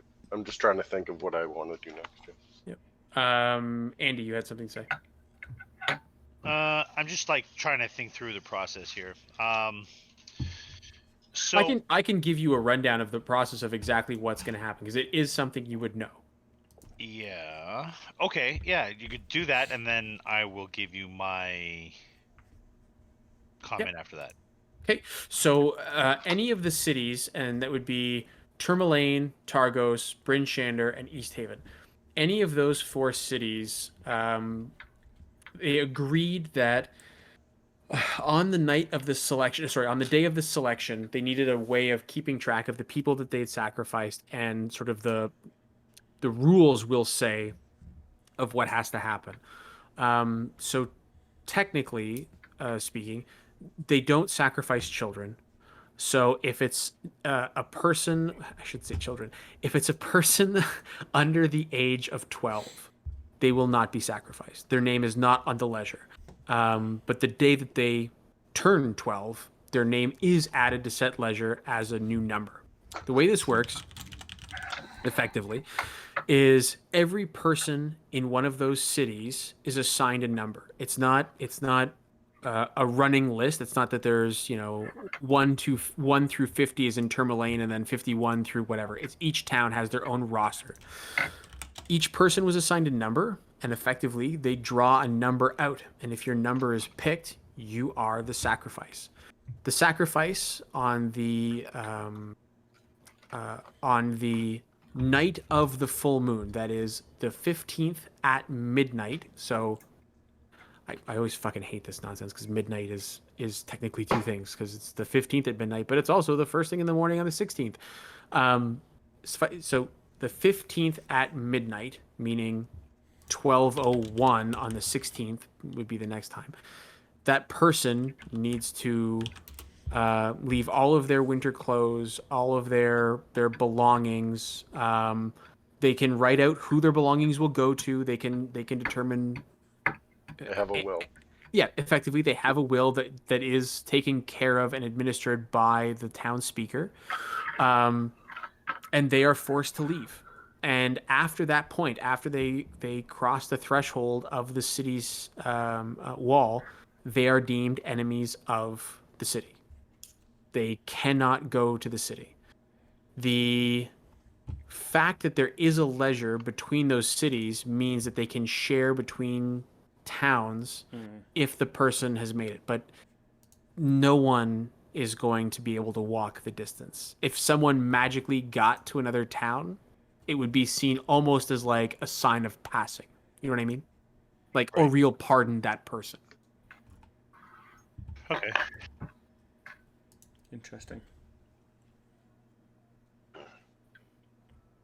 Sorry, Andy, do you have thoughts on that, or is it like you were just looking for the process?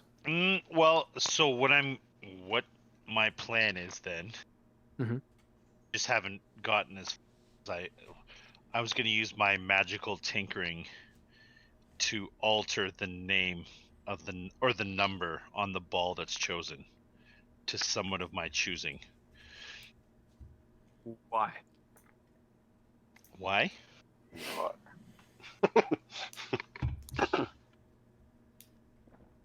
Yeah, why?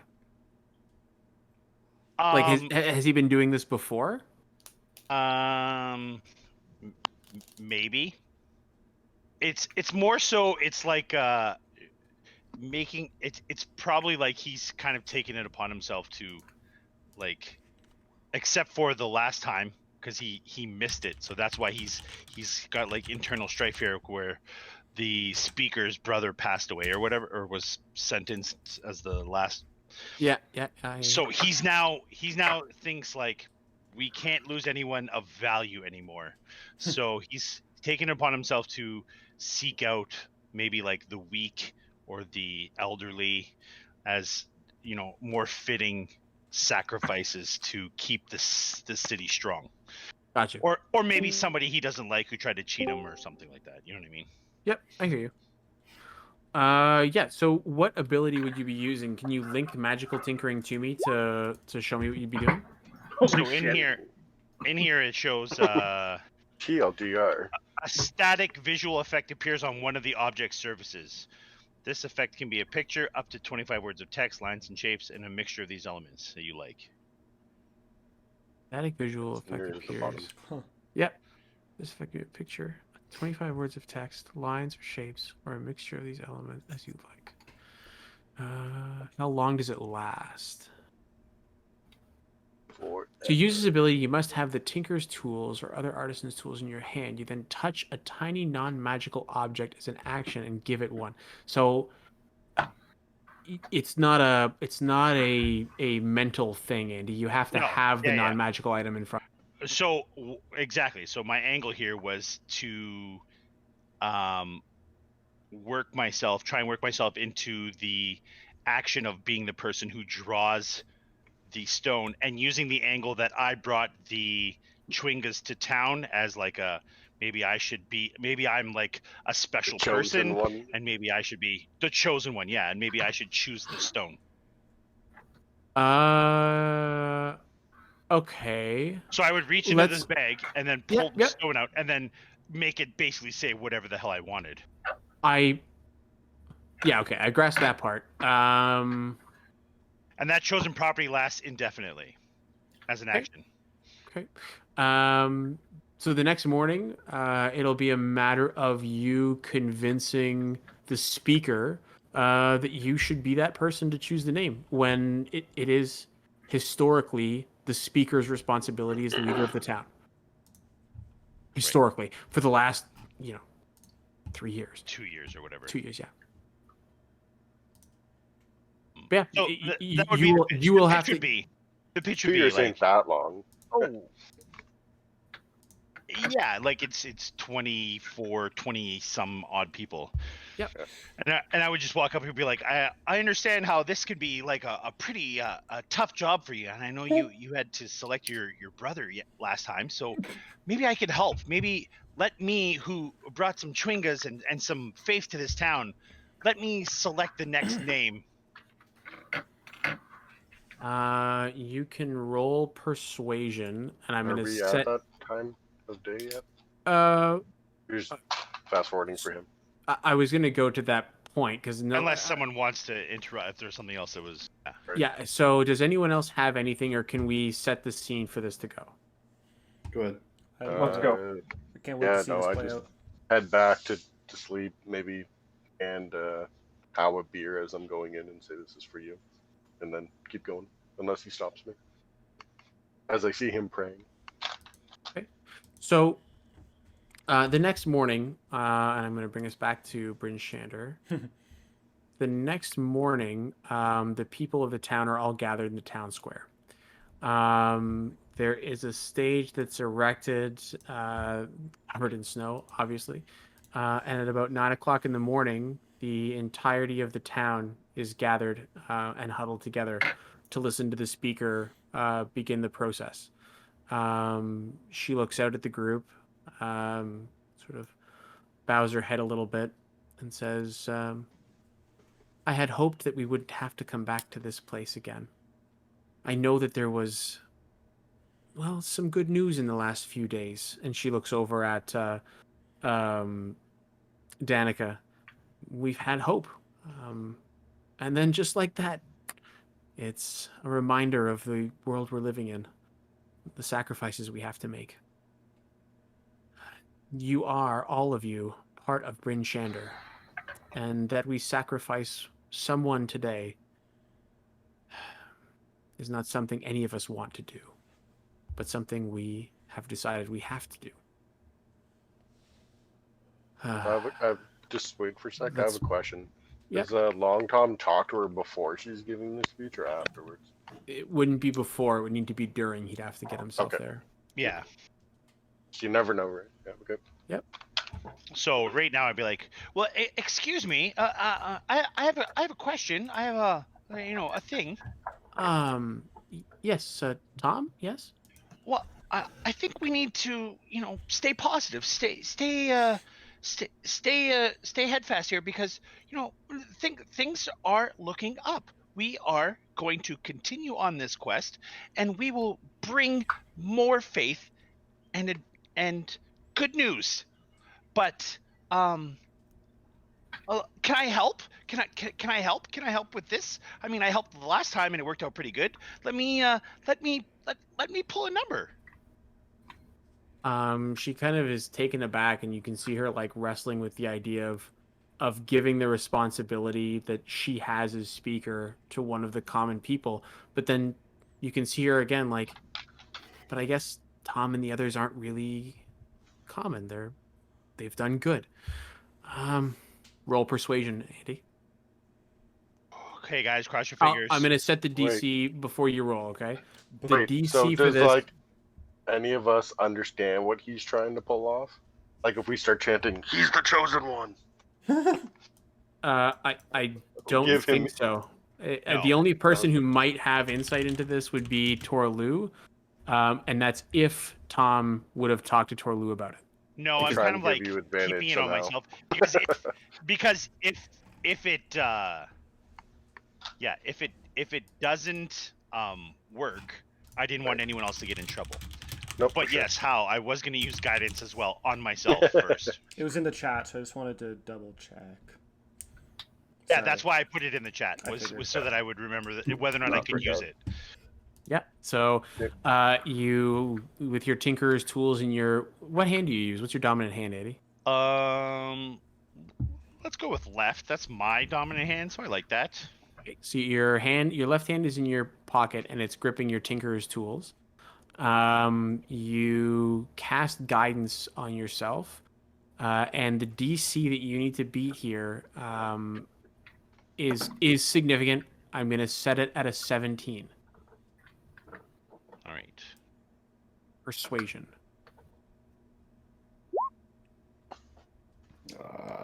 Oh, that's not gonna work, is it? No, even with the +4, right? Nope. So, +4. Oh yeah, because you didn't add guidance. Roll, but it's roll a d4. Yeah, And 16. it's a 4. Yeah, 16 is she starts to consider it and looks at you, Tom, and goes, "It's not your responsibility. Your responsibility is to do good. My responsibility is to the city. Thank you, Tom, but no, I will do my duty in the same way I know you will do yours." Is there anything else, Andy, you want to add? I'm really like, great idea. I thought you were coming from it from like some kind of hidden malicious background, but it's great. It was really fucking good. I just Yeah. I tried to be It's a as long-term type of I tried to thing, be as crystal clear and fair with that because it's a wrestling piece of she is the speaker of this town. Yeah. That's close. Yeah. So Peter, that'll be fine. I might, when she pulls it, depending on the number, try and another persuasion, to see if I want to change the number based on the name that she reads or the number that she reads. Yep, gotcha. Yes, Sean. you said they get sent out of like all three or all four of the major cities would be sacrificing someone, correct? All four. Yep. And if someone from major city A, say Bryn Shander, made it to Targos or East Haven, they would be classified as spared by the god, correct? Yes.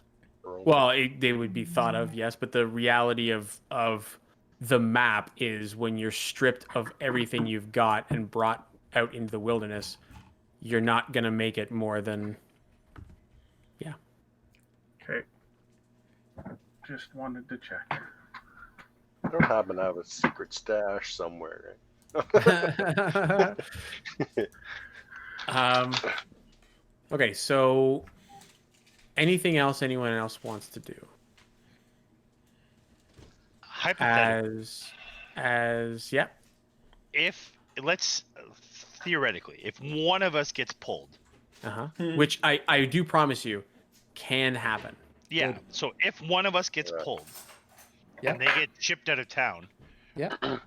we're not allowed to help them either, right? Would be my assumption. You are not allowed to help them. And no, like, how would people? I guess that would be the question. Because you said if somebody made it from one town to another, but how would anyone know? The expectation here is not to be gone that deep down. It's the person is sacrificed and you Yeah, watch the person walk off into the white. Like Okay. Yeah. All right. Just that's kind the of- way it goes. That's the way Yeah. it goes. But Yeah. if there are ways that you guys want to try and circumvent that, then that is a possibility. But the way that this typically happens is just they are marched off and they don't come back. Okay. Anything else? Nope. Hal's been through this I have a couple of ideas, times, but and it's just. So, sorry, go ahead. Go ahead, Conrad. All right. So Long Tom is still standing up there beside her, right? Yes. Okay. So, like, out of character, I have an idea that is as she's pulling the ball out of the sack, he can, like, grab her hand and be like, be sure or something while he changes the number kind of thing. Like, grabs her hand, grabs the ball at the same time. I don't think If he really. I don't think she would have, knowing her responsibility. It's not a Right. stay up here and do this with me, Tom. It's go back Can to where be you done. were. If we Okay. do this. Yeah. That's why I was asking if he was still standing there. Yeah. Okay. Yeah, Anyone that's all else I got. have any last minute sort of like knee jerk reactions? Would they be kinder to a volunteer versus having to pull somebody's name? What if I just chop someone's head off? Not quite. Volunteers. Volunteers. tribute.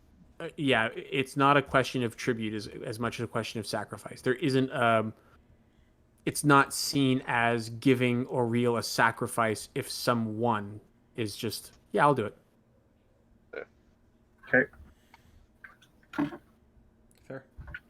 All right. Let's see if it's one of you. Fuck, close. Oh my god, that was way closer than I thought it was going to be. What does it have to be to? The population of the city is 1,200. So if it ever rolls 11, 90, 4, 5, 6, 7, Holy 8, shit. or 12, it's one of you. And I have Holy numbers here crap. that are assigned to each of you. Jesus. Wow. Yeah, no shit, right? I was struggling with that as I was preparing for like tonight. I'm sitting here Like, going like, how do I rationalize this? Where's Because this gonna go? they're part of the town. Why wouldn't they be picked as sacrifice? And Yeah. the book doesn't have a mechanism for that at all. Like, Really? well, that gives you yeah, it doesn't. It doesn't whole give new it to you in story. any way. Yeah. Because part of it is your characters can also arrive in Bryn Shander, right? They can come Yeah. from the south seeking out adventure. We chose to start here. So yeah, I was like, well, it gives you a population. They So- would have to be part of the population. And I was kind of envisioning it as this is going to be like a mechanic that's built in that's going to sacrifice one of like X Guaranteed set people. to. Yeah. So I was trying to like prepare myself to like, no, it's random X that's going to die, not like in, Yeah. you know, That's You. brim socks or whatever. Screams cracks? cramps. Scram Scram. scraps. Yeah, you know what I mean? I didn't want it somebody that we knew. I wanted to be like, oh, it's one of those girls that was at the bar that was Chatty yapping away. Cathy. One of those chatty Cathy's. So That's who's so going. there isn't Chatty Cathy. there isn't a mechanism, and I'm gonna say for tonight, because I'm gonna let you guys think about this. I will tell you that there isn't a mechanism through which I can pick you, but there is someone that was picked. And we're gonna end here tonight, actually, because I want to chat with you guys about this, but as the speaker pulls her hand up and looks at the paper, she has a moment where she breaks down Oh fuck. and then looks across the way, and Duvesa Shane That was calls out to say, Danica, No. You have been chosen. Not Danica.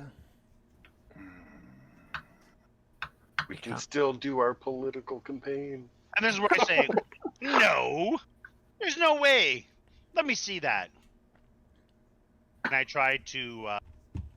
Change that 8 into a 6. No, the guards are around, Andy. It's not a question of rushing the stage. It's a question of Well, no, wasn't I? Oh no, I wasn't. I was like, wasn't I up on stage with You were her? hushed off, yeah. So where we pick up next time will be with Danica coming to terms with the fact that in 3 days she will be walking out the front north gate. Oh fuck. So loads of fun. This is, like I said, the beginning to get you guys sort of into this. Like there's lots of cheekiness, there's lots of fun, there's lots of like good stuff. But this is supposed to be designed as a bit of a horror, and I'm telling you, it's gonna get darker from here. I cannot wait. Yeah, it goes to some pretty interesting places. So yeah, anything you guys wanna, before we like end, because we are ending a bit early, anything you guys want to talk about, anything like out of character now, so out of context, if you guys